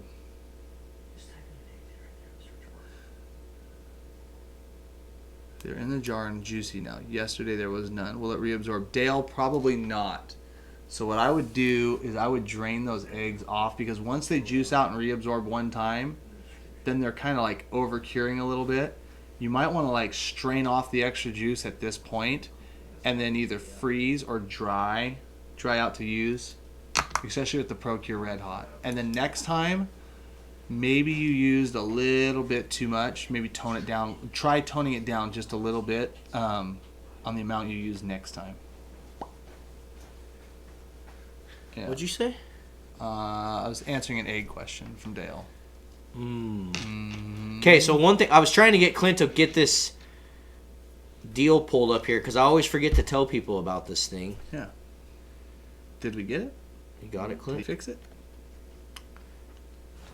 Ooh, is that it? Is it shown to the people, Clint? Yeah. There it is right there, guys. Why is it so small, Clint? Yeah, why does that suck so bad? Okay. What you want? There you go. That's the code. So if you guys go to mustadfishing.com, Mustad Fishing, we'll have Clint clip that link again so you guys can see. But basically, they gave us 20% off, guys. It's an affiliate code for us. If you guys want to use anything on Mustad's website, any of the hooks that Cam talks about. There's no jigs on there, so don't get there's excited. no addicted products on there. But Not yet. you guys, the reason the addicted products aren't on the Mustad site is because we're trying to get them in the stores before we get them up on the website. So They're cranking. But any of the hooks, 100,000. any of the triple grips, any of the like backpacks that we talk about, you can literally get 20% off every single thing on their website with that code addicted20. Screenshot. Beautiful. Yeah, guys. 20. Sick. Good idea. Screenshot that if you're on your phones watching. That's a good idea. That's a good move. There you go. Pull it back up again, Clint. Click on, so go to where it says view the store, Clint. Oh, you're not on there. Never mind. I can post it in the comments too, so hang on. Alright, what do you want me to do? Go to that, click that link there you down want people below. to see it though? Yeah, addicted20, yeah. Yeah, pull that back Go up to so it, so they can see it. Yeah, so there's the code, you guys, if you guys want to take a screenshot. It's literally anything on Mustad's website. Anything you guys want to purchase on there, you get 20% off. And it helps us if you guys go on there and buy some stuff. So we would appreciate it. So if you click that link, it takes you right to Mustad's website, and you can go shopping by using that code. So Clint will put that link in the description. And Josh Harris, no, he will not be going to the Oregon City Fisherman's. Not as of now. Does Procure have a code? No. Cam needs a nap. Yes. Yes, he's probably... Can I get a red decal? Did you fish today? No, I got everything catch ready up? for fishing. We flew in late last night and had to drive home from Seattle. Oh, did you see that dude on Mustad's website? It was Meet the Addicts. There you go. Are we trying to still pin that up, or do we want to continue this conversation and then give this away? It's on YouTube. It's in the comments on YouTube, and I'm going to put it in Facebook, and I can pin it, so just give me a sec. Alrighty. Yeah, you could just freaking put the code up. But regardless, guys, Mustad Fishing, anything you guys want to purchase, 20% off. I always forget to tell everyone about that. And thank you, Dave Prill. That's the idea. Appreciate it. Yep. Decal. A lot of people liking decal. A lot of people asking for red decals. Red addicted decals. We'll get on it then. Just like I get on everything else. I was going to say, just like those gray ones, literally took me like 8 months to get the gray addicted decals. And then when I finally mentioned it, you're like, oh, they're over here. How long did they sit in that corner? A while. Awesome. Okay, guys. It's in both. It's in Facebook and YouTube comments. Yes, there we go. Cool. So we posted it in Facebook and YouTube in the comments if you guys want that link. And then Clint will put it up on the screen as well, just for anyone that missed handshake to be a part of that addicted posse? There's not one. And There's we're not one? a posse. Oh. Okay. Never mind. I thought we were a posse. No. Damn. I want to be a posse. We're a That'd family. be cool. Be like, what's up? Posse. Addicted yo. Family. I can't do that. The addicted family. Oh. I'm like 38. I'm too old for that crap anyways. Okay. Moving on. Alright guys, so let's... Wait, what are we doing? Clint, you can see that so good. Damn it, Sam Baird got in here. Can you ban him, please? Sam He Bear. just showed up because I could tell because every comment. Okay, guys, we're going to give you an Go down opportunity. on I know I said I was comments, going to get some winners going here. So we got a Mustad fishing hat, a couple Mustad decals, and a couple different Mustad hooks. 4-aught beak hooks, which is what I use this year on my super baits and stuff. I'm liking them. They got the sweet little... They're good offset. Big Good offset. offset, They're yeah. good. The offset The is right awesome. offset. 4-aught, and then some triple grips. So share this live feed. Just share it out to your family and friends. Make sure you give this video a thumbs up. If you're on YouTube, it really, really helps us a lot. If when you Scroll guys down see our comments. videos, if you guys freaking give those things thumbs up, it really helps down the comment. kind of grow the channel. So if you guys could do that for us, it would be awesome. And we're going to randomly select someone to win this little Mustad prize pack right here. Yeah. So one thing, guys, that was brought up, and I apologize for the person who brought it up. He goes, you know, we've all been there once before, and we all had to learn, right? So, with that said, on being the new guy, trying not to do anything wrong, what's the other side of that? Don't be the guy that knows everything. Yeah, don't be and the just jerk. Don't and choose everybody out, right? Yeah. So, just a few days ago, I was out trolling, doing a thing, and catching some fish, and a boat kept just downstreaming where guys were upstreaming. It wasn't working. And finally, he finally came by the boat, and I was pissed at him. Like, every time he'd come by, I'm like, oh, this dumb SOB's coming again, you know, and try to, like, force him out of the hole a little bit, make him sweat, you know, I was kind of giving him some business, and finally he came by, he goes, oh, man, dude, he's like, you guys are catching all these fish, he's like, I just want to get one. He's like, I've never been out here before. And I'm like, oh, okay, well, I was, like, this close to just yelling at the guy, like, losing my cool on him. And then it's like, okay, this guy just doesn't know. Like, he's trying to troll. Like, he doesn't realize the way he's trolling is kind of screwing up what we were doing. Yeah. Or what the majority of people were doing. And so finally I just said, hey, dude, just start with this. Just get on my 6 and just follow the boats. Like, don't be ducking and weaving. Don't be changing your speed and having to make crazy moves and doing that, and you'll get there like quick. And I realized, I'm like, okay, you know, instead of just being a jerk, instead of ripping the guy a new one, causing a freaking scene or trying to be like I said, a jerk. The guy just didn't freaking know.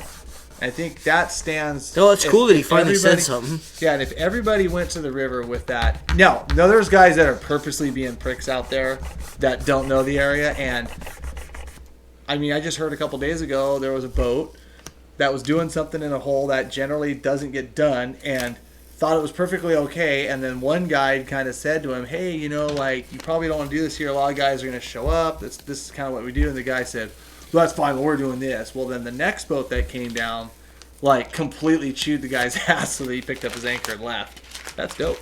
That's a sick sticker. So, Oh, so he tried to anchor. We tried to anchor in the big hole. Yeah. And the first boat came by and said, "Hey, dude," and then the guy's like, "Well, I'm going to do this." And then the second boat came down and just went nuts on him. And then the dude left. And then the dude finally picked up his anchor. So I think there's a little bit of okay, give everybody the benefit of the doubt, right? Start with that. Maybe this guy doesn't know and he's just trying to get in the mix. Maybe he doesn't, maybe he doesn't understand that what he's doing is screwing up what you're doing. Mm-hmm. And instead of being really inflammatory and starting off with, "You dumb mother person," and all that crap, just say, hey, maybe "Hey, what's going on there? You trying to figure this out? You new here?"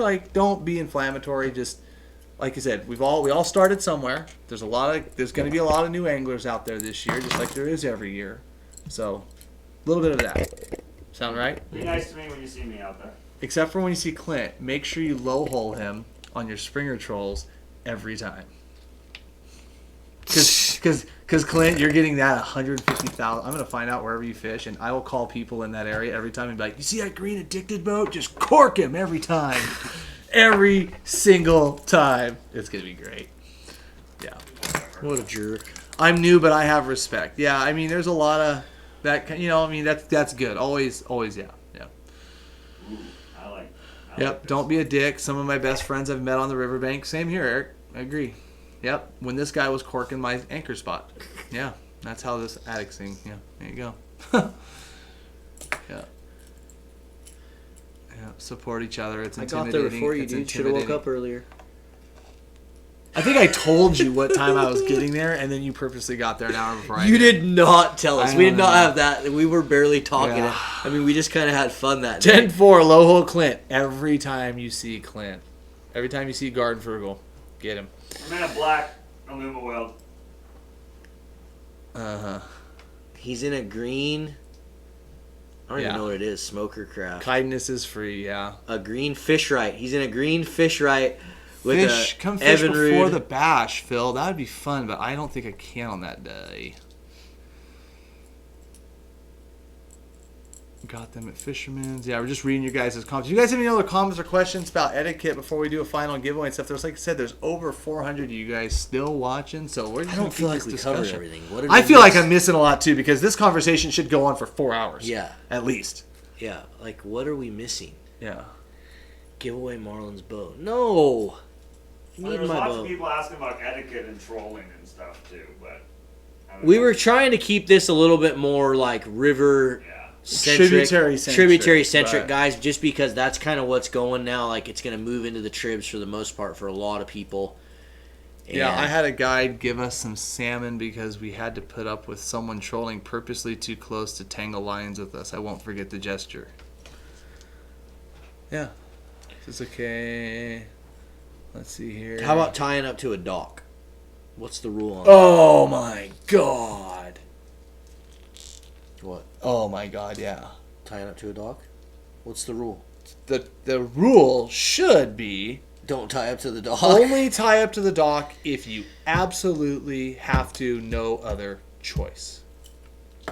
And what I mean by that is this particular dock that I love to tie to or anchor up on. If I launch by myself, I will tie to it, but I will literally run from my truck to grab and go.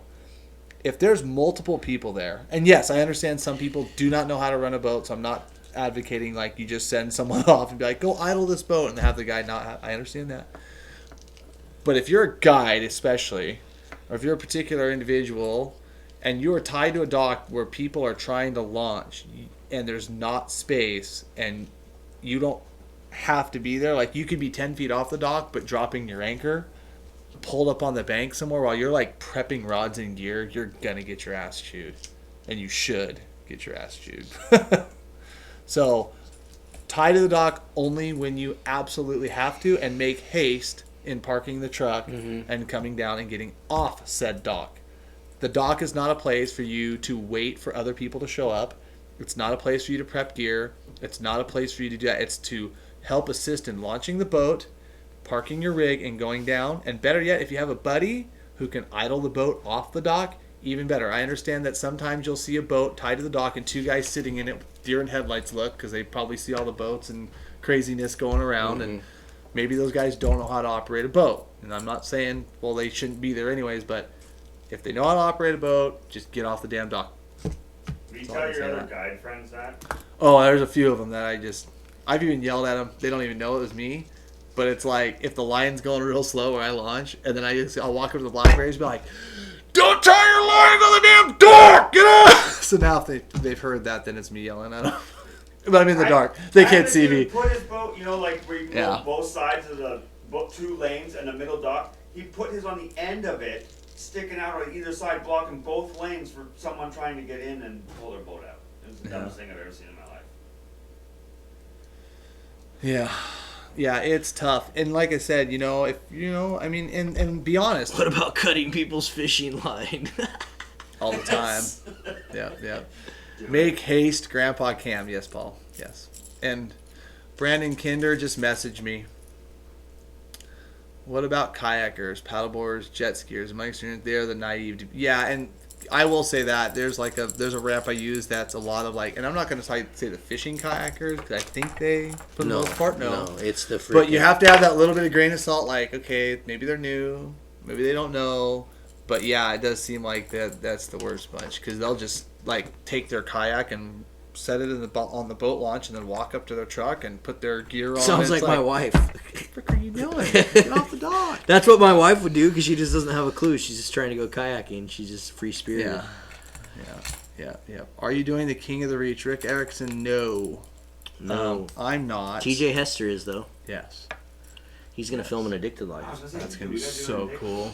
TJ I wish is. I could. I can't that week. You want to know why? You know why. That's the day before. Get some stuff going down. That's going to be fun. Yeah. What's going on with all these freaking... Kayaker. Scroll up again, comment. What's up? Smoking weed enhances the fishing experience 1,000%. I completely disagree. I don't smoke weed, so I don't really know, but I'd have to disagree with that.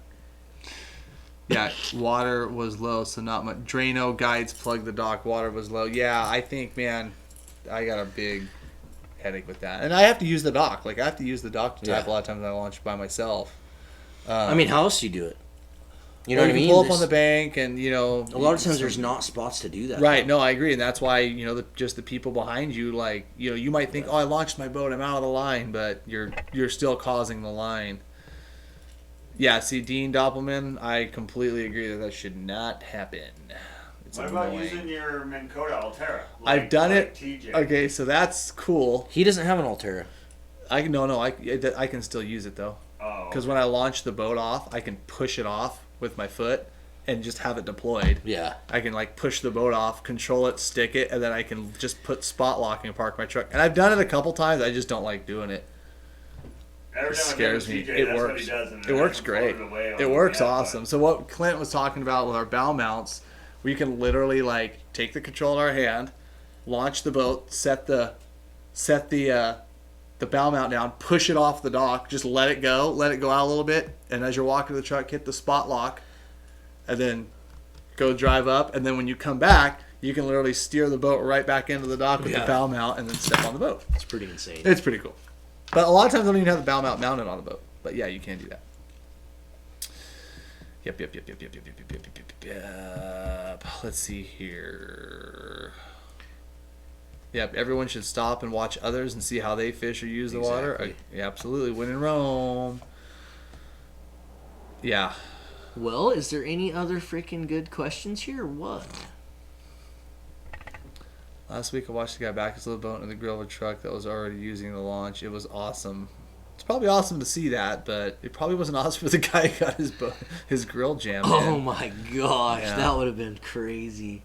How many of you guys saw on the Instagram story? I took an Instagram story. Also, So parking. Jared Green, how do you handle illegal fishermen? Besides just call law enforcement, like, will you try to ask them if they're new and they don't know the regs? What? I don't even talk to them. I wouldn't engage in any of that. Honestly, I would witness it if you can discreetly, take pictures, if you can discreetly, Whatever, just then leave them be. report it. I don't know, dude. I think No, the I think- apps have a way you can do it. Yeah, I think a little more needs to get reported than that does out there. Honestly, but a lot of the situations I'm talking about generally, I involve, guess like, I'm just illegal speaking to like guiding and- hatchery snagging in that- particular is like, dude, there's just they know what's going on. yeah. there, If you don't think the Fish and But Wildlife know that they're doing those people are doing it. So let's think of your favorite river. If you were up there, someone you watched a guy drag a 15-pound wild. Oh yeah, if they're stick, bonk poaching. it. Yeah, I would. Yeah, I would try to turn them in for sure. Yeah, it's a tough one. But would you engage the individual? Probably not. Probably not. Just get information Yeah. and just try to. Yeah. Yeah. Snitches get stitches, bro. Yeah, that's true. But guess what? Like, I don't feel like shooting a guy for killing a steelhead. I'll let enforcement deal with it. Yeah. I don't. Like I said, the legality of a citizen's arrest, like Caleb saying, like, oh fudge, I don't know. Yeah, let's see here. Yeah. Yeah, watching a guy kill a native steelhead and then drag it around the side of the boat like it was a coho. In that situation, so even when I was a fish checker, like for WDFW like 15, 20 years ago, every day, not every year, you'd run into this one guy and he would, did you catch a fish? And, oh yeah, I got it, man. Woo, I got a sprayer. I'm so excited. Kids running around the boat. Oh, and you lift that cooler open and it's freaking wild. Or the steelhead coho, or someone, oh, I got a big old coho, and it's a Chinook, or vice versa. You know what I mean? Like, you can usually tell the guys that are honestly making a mistake because they're generally not the guys that are going to be bragging about it, like, showing you the fish. So I don't know. It's yeah. I've seen. I watched a guy literally do a meat check right next to me this year at Buoy 10. Nets just the knifed one. Oh yeah, just nets the fish. Freaking! I mean, we saw it. It was clear as day. Just a brown, like that. We were trolling next to him. Dude, freaking leans over in his thing, slices it, sitting there looking at it, and then just blink, lets it go. Swear, clear as day. What the? Right next to us. Like, we were trolling next to him, and the guy, I just was like, what the hell? I'm like, I should. So we tried to like watch him catch more fish. I was gonna try to video him if he did anything again, but Oh my god, that would be nuts. it was crazy. Yeah, it was crazy. And this guy is talking about how he's seen a guy like land a salmon, row it, and then put back. Yeah, that's completely unacceptable. Yeah. Will you tell everyone that coho don't bite their corkies? You what? Will you tell everybody that coho don't bite their corkies? How about you go tell them all that? Ignorance is no excuse, Dude, William B. And that is what's that? Lonnie will argue that with me to the death. No, that's fine. That coho he's like, they'll crush, they eat corkies. beads. Yeah, ignorance is not is no excuse. And William B, it is it's like the first line on your license saying that by possessing this license, you understand and know the rules and blah, blah, blah, blah, blah, blah, blah, blah. Yeah, I hear you on that. But there, like, for instance, a couple days ago I'm out fishing and then a guy, he overheard me tell somebody in my boat something about 2 hooks. So then we caught a fish next to him. He's floating by me, and then he goes, oh, where'd you get that? Oh my god, I got it on eggs, and then he goes, 1 hook or 2, and I go, well, it's actually illegal to use 2 hooks right here. And he goes, oh, I thought I heard you over saying 2 hooks, and he reeled his stuff in and cut off one of the hooks, because he totally misperceived when I was having the discussion with one of my clients in the boat. Oh. And so he put 2 hooks on, thinking that was the difference maker. It wasn't, but. Yeah, I thought that was. I was like, no, you can't do that. No, 1 hook. That was pretty funny. Yeah, one thing too with the Department of Fish and Wildlife, both Oregon and Washington right now, one thing you have to remember is they're pretty understaffed, guys, and it's hunting season. Mm-hmm. And they're spending a lot of time in the woods. They do what they can. And they do everything they can. I mean, I do see them down at hatchery holes, and I have seen them writing tickets down at those holes for people snagging. Right. But they can't be everywhere at once. Right, yeah. And like Jesse Copeland said, they've been writing tickets. Yeah. And dude, I'm like, okay, so I think there are absolutely times coho. I mean, drifting a corky and yarn. Like, there's times a coho will bite. I think most of those situations in some pretty stagnant water, they're not biting them too well. No. I don't know. Yeah. What do we got here? I'm just reading some of these great comments. You got great discussion tonight, guys. Yeah, it's been awesome. We've had a lot of people with us. Cam, update on the coho run. Steve, man, I think I probably in the last 3 days caught 100. It's been pretty good. I flew about 100 miles north to do it. So that's where I've been. He was in Alaska. I was in Alaska, so. What about updates on? We could give a quick update before we bail out of here, just on the Columbia. And do you have any? Yeah, I mean it's closed. Stuff? Yeah, but what about coho? Are they still? No, that's closed too. I saw some people saying that it's open at buoy 10. If there was a legitimately 600,000 coho coming, there would have been way more. Yeah, the cohos. Yeah, so coho's kind of interesting. I'm at that point too where I'm getting a little worried about it, but it's just these coda wire tag recoveries keep sticking in my mind that Kevin Gray was talking about. Mm-hmm. You know, the numbers are exceptionally high for certain stocks of late returning coho that are coming back, that are projected to come back strong, like record-setting recoveries. So, if anybody, like right now, we definitely aren't to the point where it's like, okay, I think there should be, we should be catching 50 coho by now. We should be getting good. I'd like to see a few more rains, and right now, like those next... Dude, all I know is there's 10 usually... days. When a lot of people are smashing coho and I'm like jealous as hell is when it's deer season. And that's not till the 15th. That's mid-October. Yeah. Mid-October. For me, it's always the 3rd and 4th week of October my peak week ends. Except for last year because the water was so late. Yeah. It was like end of November for me. And then they closed it. And then the fish showed up. So I don't really know, like... I would just hold off judgment. I know some rivers have seen, pretty decent A runs. Definitely not, I think, what they were thinking with the A run. But like I said, because of those coda wire tag recoveries, the B run, I'm really holding out hope for. And I don't think it can't be any worse than last year. Guys are getting them up north.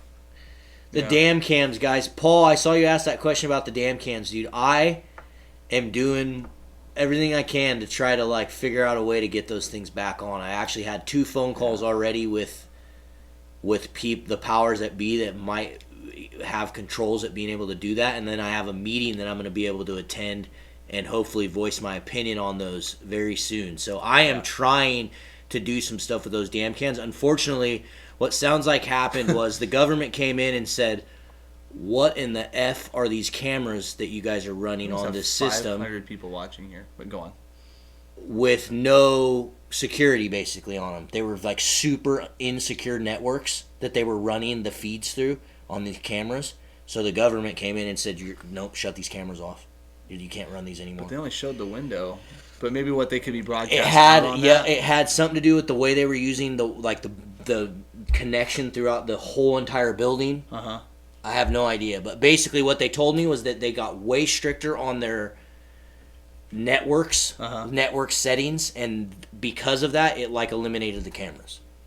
So what's the fix all, or is there one? I don't know yet. I've had 2 phone calls with a guy. That's where I got that story from. Was that guy, and now I have a meeting that I'm going to be able to attend. That's like a, through BPA, like Bonneville Power Administration, and then I can try to figure out how we can do something with that. What hoops you got to jump through, because I'm sure there's 100 freaking hoops you got to jump through. And honestly, nothing may come of it. It's the government, so who the heck knows, right? Right. And that's the unfortunate part, is it's not like some private agency running that, but they do contract out a lot of stuff in the government. So if I can figure out what hoops to jump through, I may be able to get a way to contract that camera back out to someone running it. So we'll see what happens, but I would, dude. I've been trying to get that thing. It's taken me 4 months just to get a phone call with the right person. Right. I've been trying to get that thing. Like, I really want that. Used to love that camera. I was addicted to it. Right. So It's awesome. No, I hear you. Yeah, something to look at, anyways.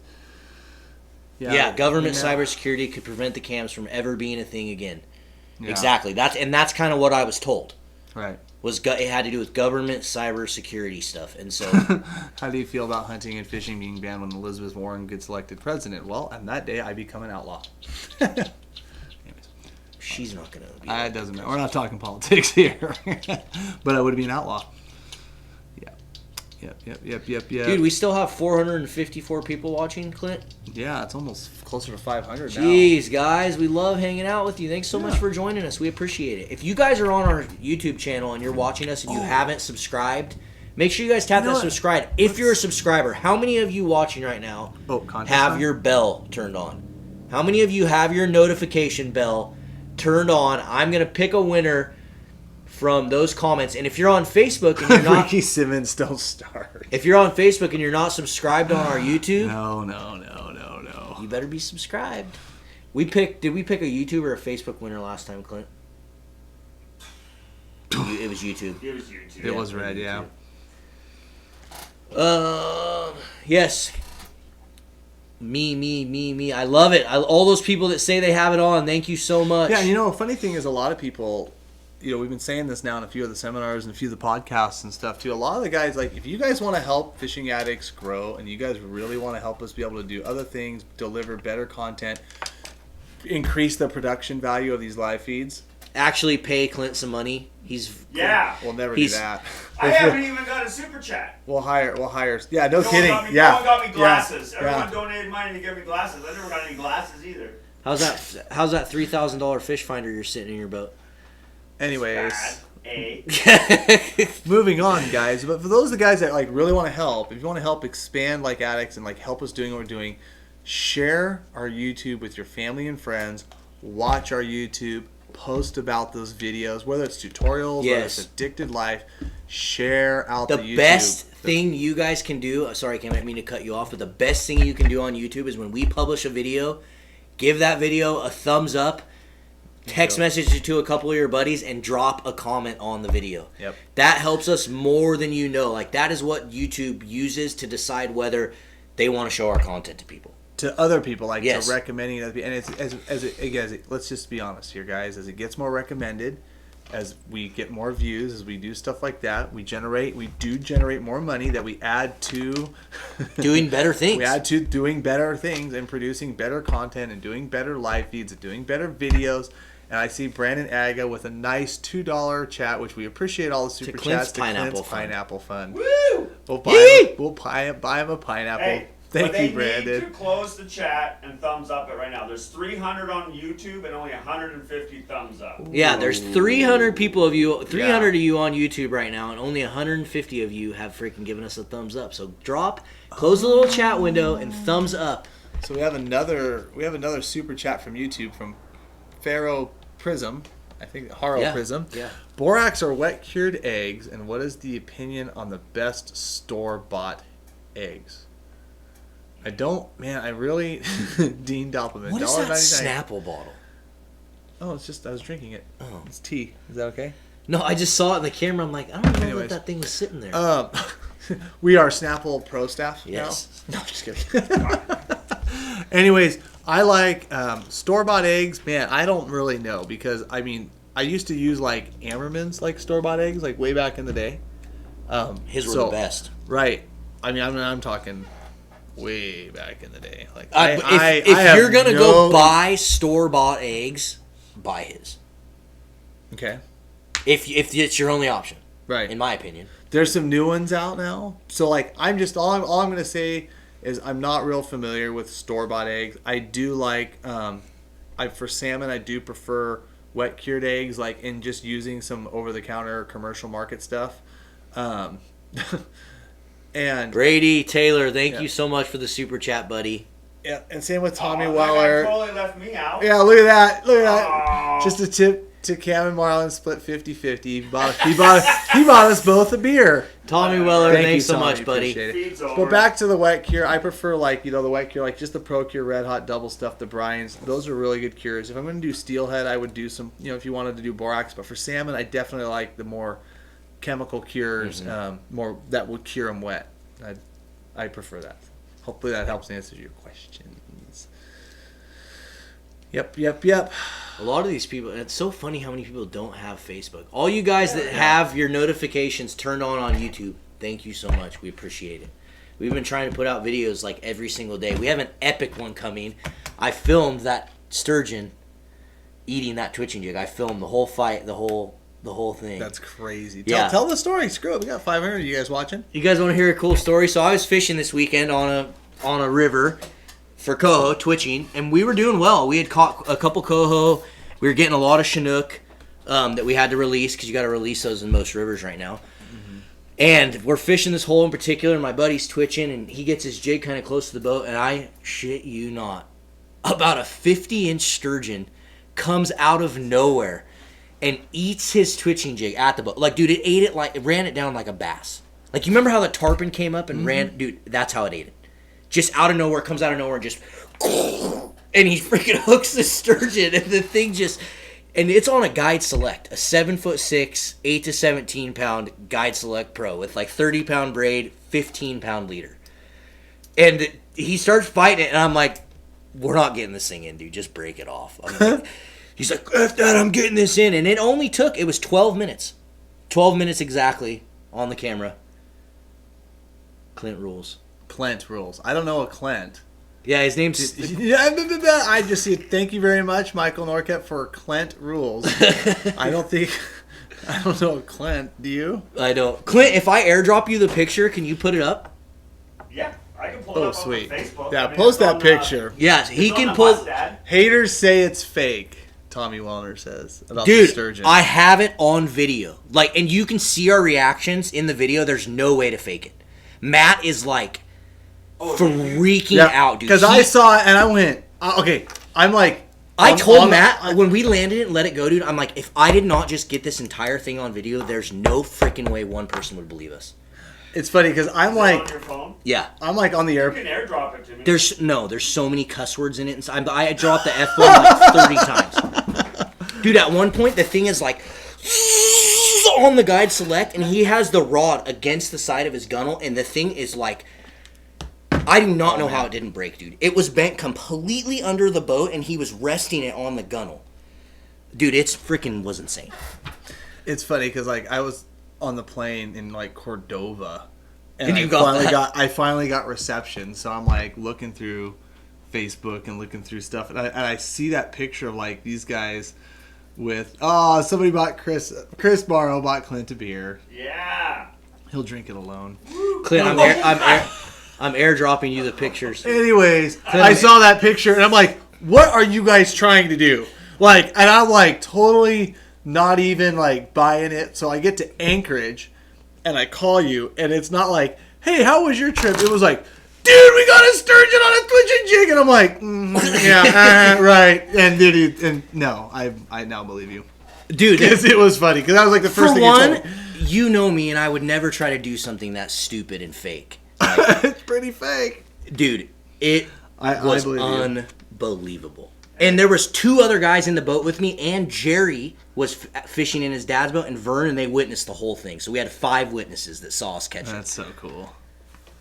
It Just was really nuts. liked how flashy they were. They don't even see well though. That's what I don't I don't get. understand. That's what I don't get. And the water clarity wasn't that great. That's what I don't understand either, dude. Like, the water clarity wasn't that. And this thing straight up, like, I'm like, you snagged it, Matt. You had to have snagged it.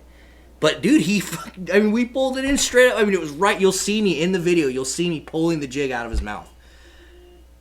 Who's honking out there? Somebody knows where the studio's at. Anyway, it was insane. Scroll And down all the you people, comments, Chris Barrow, and if we missed it, did we miss any other super chats? is that Thank it? you so much for the super It's chats, not guys. up yet. Oh, hold on. I see the picture though. We really appreciate those super chat, guys. Yeah, thank you, It means guys. a lot. I caught my first salmon last week, and I need some. You should have bought the addicted gear before you got your first salmon. Thump on the bottom, Joe Carlson says. Maybe. Oh, yeah, that's Yeah. true. It could have Yeah. been. Dude, Randy. Thank you, Randy Mayton. Appreciate it. Thank you so much, Randy, for the super chat. That freaking rocks, dude. Did you putting it up, Clint? Watching on TV with my two friends. They are so old they don't want to comment on the computer.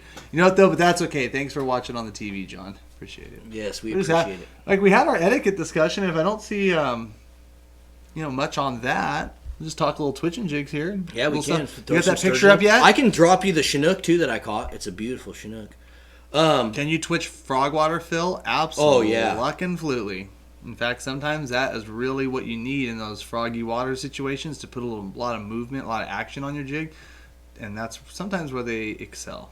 Ricky Simmons, we have some stuff coming very soon with Kevin Gray. We're going to be doing some tributary Can they see stuff that picture now? on back bouncing and That's all so that. cool. There it is, guys. Was that a And you- 1 ouncer? It's a 3/4. 3/4? 3/4 ounce. That was the jig. 3/4 ounce twitching. It was like this pattern right here. It was retention day, so you bonked him, right? It was the day after Well, retention it day. was barbed anyway, so you wouldn't be able to keep it. Oh, that's true. Yeah. It was funny back in the day when people would keep sturgeon, and then they'd accidentally catch salmon fishing. They'd be all stoked and tell me about it. Like, oh, you're using barbless hooks? And then they'd be like, yeah! Oh. The whole time in the video, too, I'm like, damn it, if this would have been yesterday, damn it. Yeah, well, technically, if it was barbed. Yeah, no, I didn't even think about that. And honestly. No, and nobody does. Yeah. Nobody who's ever Yeah. told me that story has ever done. Because a lot of times guys will That pick them pattern up right there. fish and eggs. If you guys want to go out and catch sturgeon Oh, tomorrow, this Saturday. Listen, Saturday, if you want to catch sturgeon, you need to freaking use That's a twitching perfect. jig. So, barbless it out. Just kidding. Oh, man. We could use the Crafters trip. Little like freaking strips of squid on there. So there's like little strips of squid hanging off the back. I bet there's times that would work. Oh, man. Clint, let's pick a winner here for this mustad stuff. Just randomly select someone, please. Yep, just a good comment from Facebook. Even though there's a lot less of you guys watching, there's almost 400 of So, you guys on YouTube. all you people on YouTube, we're going to Well, give that's you guys combined, something sorry. too. We're going to give someone on YouTube something too. How about that? We're going to give away 3 prizes tonight. So, the first one, Clint, draw a Facebook winner for the mustad I would give you the fishing squid. prize pack. We got some hooks here, a couple decals, and a hat. If you want to randomly draw someone there from the Facebook crowd, since YouTube. Tuna fishing addicted. YouTube Twitching got the jigs. prize last Jared, time. if I could figure out how to get out to do a tuna trip right now, or if anybody could, oh god, I would love to do that. I know it'd work too with how flashy they are. Oh, be ridiculous. Is it okay to floss and release? It's not fake. Do it up, Clint. Tommy, I'd say it's if you're purposely There. flossing, that's a gray area to begin with. I don't really know, bud. Mike Rousey, we got you a mustad fishing prize pack on Facebook. Mike, thanks so much for tuning in, buddy. Shoot us an email to orders@addicted.fishing. We will get this shipped out to you. Make sure you guys include, Mike, that you include your address and then also what you want here, this mustad prize pack, and we'll get it shipped out to you, man. And all you people on YouTube, which we still have quite a few of you watching, did the thumbs up go up, Clint? Yeah, let's do it one more time. There was 300 and we got over 200 thumbs. Okay. How many people we got now? Hang on. I can only see the combined number. Yeah. And can you give me my new comments back? No. Oh, Hang on. all right. Fine. I hate you too. Whatever. I'm just trying to do a show. So there's 311 on just YouTube. 311 of you. All right, YouTube. So we got a prize pack for all you people watching on YouTube. Thanks to all the Facebook We peeps. could be watching on TV. It'd be hard to do that. Or, yeah, that's true. If you guys are watching on your TV, you better get your phone out. Gerber, Defender, Mustad, Triple Grips, and an Okuma fishing hat. We're going to randomly select one of you guys from YouTube. Just make sure you're commenting. Make sure you're dropping comments. sturgeon. Give this video a thumbs up. Text message it to a couple buddies. Let them know about Addicted Fishing. Tell them to come subscribe to our YouTube channel, please. It's easier to do on the TV. You can do it while the comment, right? Oh, yeah, you can actually. It's Yeah, pretty, you it's can't way thumb- easier I to didn't know. thumb up on the TV. So. And you know what? We're going to throw in a Mustad decal, too. Heck, why not? Almost 250 thumbs up on YouTube. We're Heck really yes. close. That's good 244. That's good. Whatever, dude. We need to get that over 300. No, never do that again. Me. Get me fired up here. Man, it's 8:30. This has been a long live feed. No kidding. I need my new comments back though, Clint. For the Yeah, scroll down on the left. Clint. I do see that hashtag low hole Clint. I do love that. I think that should be a new hashtag. Yes, hashtag. Especially low hole because somebody Clint. got a jet now. So Clint, scroll down. would you please scroll down to the new comments? I know I asked you 3 Jeez. times. It's like you're like a child. We can't Yes, repeat what he just I said. see all to you us. people commenting. We're gonna randomly select you guys. This is what I should do. Here, you can. What are you gonna do? Ah! Nobody wants to see that. Yes, they do. They'll comment. Hey, ladies, he's single. Oh my god. Yeah, go back. Hey, go back. We're gonna do a dating profile here. Yeah. Go back. Yeah, come on. All right, here we go. So all you people watching, we're gonna have you comment. We're gonna all collectively together. We are gonna create a dating profile for Clint. So Clint, what's your height? I don't want to do this. No. I have a feeling we're gonna get some good Hey, comments. message the main page for Clint's number. Oh, Yeah, if you guys want Clint's number, hit us up on Instagram, And you know, ladies. if We'll be you're- discreet you know, about it's, it. As I said, we'll be discreet, but it is. What's the age group you're looking It for, is the Clint? new Like day and 30 age. to Are you 80. They looking got to be for at least single 30 females or 30 to single 50. males? What are you looking for? What are you looking for? Single female, 30 to 50 single males? Hey, it's 2000. Yeah, I don't know. I don't know. We're not trying to. Clint, come on! We're not just. How are we friends? I don't understand. 30 to 50 single women? Sure. 30 to 50 single women out there watching. Sympathy profile. The like Oh three, god, this is terrible. the 3 of you out there that are fans. Please go to my new comments, damn it, so I can actually Okay, read. well it's Oh my god. Oh, I love the barfing faces. That's cool. Oh, I love my life. Oh, the comments are just rolling in so fast right now. This is terrible. Oh my god. No pimping out Clint. 25 to 45 single women. Oh, my mother is game. He likes he's sporting a. never Dude, mind. Clint, for all you know, dude, we can end up finding you some fire on here. I'm not gonna hold my breath, but I'm getting. Mustache-clint-coexist.com. Oh, I love you Where is that guys. one? This is great. Oh, right there, Oh, Kyle Kyle. Dickey. Kyle Dickey. Oh, are we making a Tinder profile for Clint? If you feel like it, go for it. Just go back and screenshot Clint. this picture. He said Clint's single. Clint single. Oh my god, I hate you. Oh, we lost it. We're losing viewers now. Oh, yeah, I don't they blame want them. us to talk about fishing, not make fun of Clint. Sorry, guys. Are we giving this thing away yet or not? Yeah, We let's already pick a did. winner Let's and call pick it a night, winner. guys. Call it That's a night. good way to We call gotta it. put this thing to bed. Yeah. It's getting bad. Oh my god. Swipe right. Swipe right. Oh. Best stream every year. Yep, Jared Green, I'd agree. No. We're gonna keep touching on this. oil. I feel like this etiquette thing needs to be talked about often enough. Good reminders. Here we go.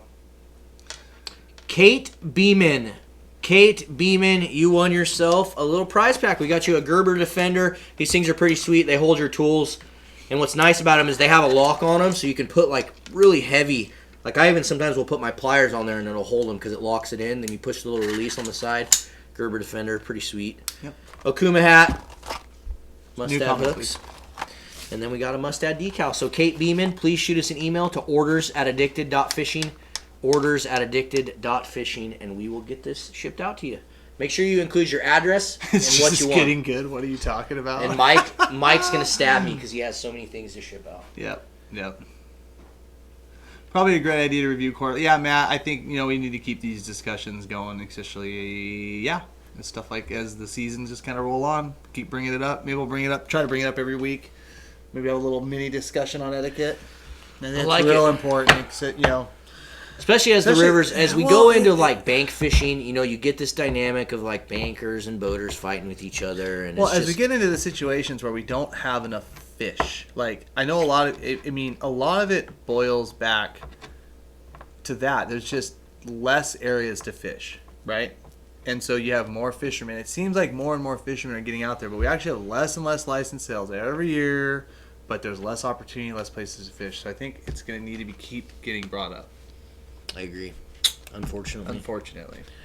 Or we could all Or we can all just sign up for Hatchery Move. Wild Coexist and start raising cane. Wait a minute, though. How many of you guys are at the Great Lakes and experience this same thing? Because they have an abundance of fish. Yeah, In I all kinda their wonder rivers. Do they have more people? Like I don't There's understand definitely that. more people. I don't know. Yeah, I don't know either. Because I see those pictures. Well, I mean, you see those pictures of guys like lined up, like there's 80 guys on the side of the river, and then you'll talk to somebody else like, oh yeah, we'll go float a river, we'll run into one angler all day and catch 40 steelhead. I don't know where they go or why they go. Those rivers are here too. Well, yeah, I know that, but I'm just saying, like, it just seems like I think the common perception for the East is that it's just shoulder to shoulder in every single spot. How many Midwest guys are watching? And can you guys kind of Yeah. shed some light on that a little bit? Like, because I mean, they do definitely have an abundant fishery where where Right. they're at. Again, like I just feel like there's always going to be those guys. Who has the black boat with the red addicted letters? You. You have a black boat with red addicted letters. Do I? Yeah. My I black consider boat's- that. It's murder. It's all black. Yeah, you have red letters, red outline. Yeah. It's very someone hard else. to see, but Yeah. It's you can't. I'll tell you, my boat. You can't see that it has addicted on it until you get right up next to I it. don't know. Yeah. Oh, let's see here. Just reading some of these great comments as we're winding down. Mike Kaplan, I'll buy you a pizza. I'm from NC and drift boats don't even exist there. Yep. Drift boats don't. 10,000 lakes, lots to choose from. Yeah, I mean, it's... Great Lakes here is a whole different world. We plan on coming, dude. I'm gonna try to get it there this year. I'm gonna try to go. I might just plan a little birthday trip. My birthday's in November. I might go to the Great Randy, Lakes in November. the joke on our end of that, it's like, what hit your girl's face last night?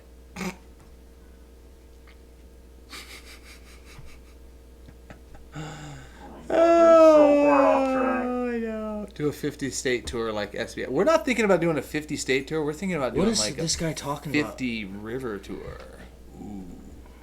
50 Think I could catch 30 steelhead in 30 different rivers? What do you think? Think I could do it, Marlon? What? Think I can catch 30 steelhead in 30 different rivers in 30 days? That's what I want to do. Someone's like, you should do a tour. Yeah. Let's see here. What are we doing? I'm reading these comments. Huh? What? Oh, I see what Marlon. Oh, I'm sorry. We lost our screen because Clint's doing stuff.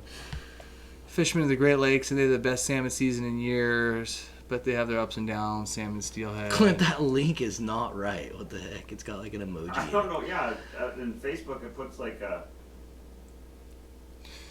Name all of them. No, Jared, that would be the fun part about it. We'd go to 30 rivers and stream. We wouldn't name a one. Talk to your boy on the Michigan, Marlon. Do you have a Michigan boy? We have a few people over there in the Midwest that we've Yeah. been talking to. One of them is Fish Fray. We're gonna go. I think I'm gonna try to link up with him. Not in 30 days, but possible in a season. Ooh. I think if I get the right weather, you could do it in 30 days. I Because think- you could hit like there's a lot of Dude, clusters of rivers. If you timed it too, it's all timing. Like if we did Yeah. it the right month, guaranteed. Yeah. March. February 15th to March 15th. Now we're talking. That'd be guaranteed. Yeah. Get a little north. I bet I could do. Because, I mean, you'd have one of those days where you could go knock out like 6 rivers in 6 days. I think we're gonna do a little tester. Me and Jordan were talking and just do like told a me about 7 that. days and 7 rivers or something for Coho. When are there going to be Upper Columbia Chinook videos, Zach H? There won't be, unfortunately, because they closed the season a little bit, but we are going to film the King of the Reach tournament in October. Okay, Addicted Fishing Tournament next year. Buoy 10, no exceptions. Let's make it happen. I'll volunteer. There will be a fishing tournament next year. It will not be at Buoy 10, but it'll be somewhere close. It'll be on a date that everybody's already fishing, and it will be awesome. That's going to be my pet project. So, We were gonna have more than one of those. I can guarantee you. well, Because the thing I've been working on is gonna be freaking huge. How about a biggest pick fish of the week contest? I would say. Shh. Ah, so annoying. We have something else we're working on there too, guys. Just wait, it's coming. Ribo, I'll be fishing coho probably almost till Christmas. Yeah, And it's gonna November be and this December year. will be really good. We switched to the raft. But yeah, we'll be after it. Yep. Yep. How do you enter, Zach H, for the King of the Reach? I just search King of the Reach on Google, and you'll find it out. It's over. Gosh, where was that? Verdita? Addicted bobbers, he says. Damn it, Dawn. They're What coming. lure is Cam holding? It's a Setback hoochie. setback hoochie. Which you can buy these at. Actually, I think they're already sold out. So I'm not going to say that. I'm going to say you could buy them at Fisherman's, but I think they sold out. I'll look on my phone. Awesome. Throw us on their website. Yes, Carlos. That would be the goal. Absolutely. Sean Lehman, yeah, I do have open raft trips, but like after the first week of November, kind of on. So as you know, with fishing and weather and stuff like that, it gets a little more dicey, but it can be real productive if we hit it right. So yeah, we'll talk. Yep. I hate when Cameron is gonna spill the beans and Marlon stops it because Kyle, I've been on him about doing this thing for a while, and I'm just gonna. If you don't announce it by Friday, I'm going to announce it. Dude, I want it to be right. It's going to be right. No. Marketing, advertising, materials need to be dialed. I think it'll just be cool to do for people. And it will be once I got everything lined up and ready. What's to your roll. favorite coho lure? After this week, it's this one right there. There's my favorite coho lure right there. Your 3/4 or what? 3/4. We got them on the ones, we got them on the halves, but the 3/4 are pretty dope. All right, Clint. We did already pick that last one. How many people are still watching, guys? I'd say let's do this. There's still almost 350, Gosh, and we ended this thing a long time ago. So let's do this, Clint. Why don't you end it tonight with that coho bite underwater one more time? And you guys, yep. Finish her off. Close her out. Thanks so much for tuning in, everyone. We appreciate it, as always. Don't forget October 3rd, which we'll do some bashes before then, but get it in your calendar now so you can make sure you make it. Sport Co. in Fife, Washington. Sport Co. Yep. in Fife, October 3rd, our bash. And one last time, Clint, throw that discount code up there. Go get your guys self some stuff at Mustad. Mustad Fishing Addicted20 is the discount on their website. Just type it into the discount code Addicted20. That's it. Roll that clip, Clint. Roll that clip, and we'll see you guys out there.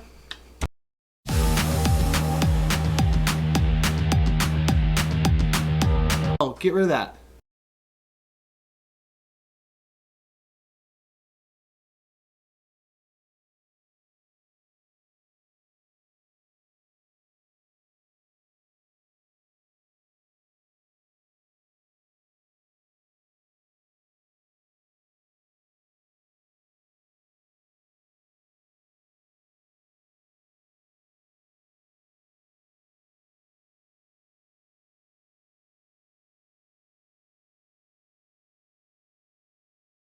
No, it's fine. Oh, okay, you can leave it on. I don't really care. Hi, guys. It's me talking again. Yep, I'm a little coho. Oh, that looks shiny. Oh, got it. Oh, damn it. Yep, and that's the end of the live feed. Bye.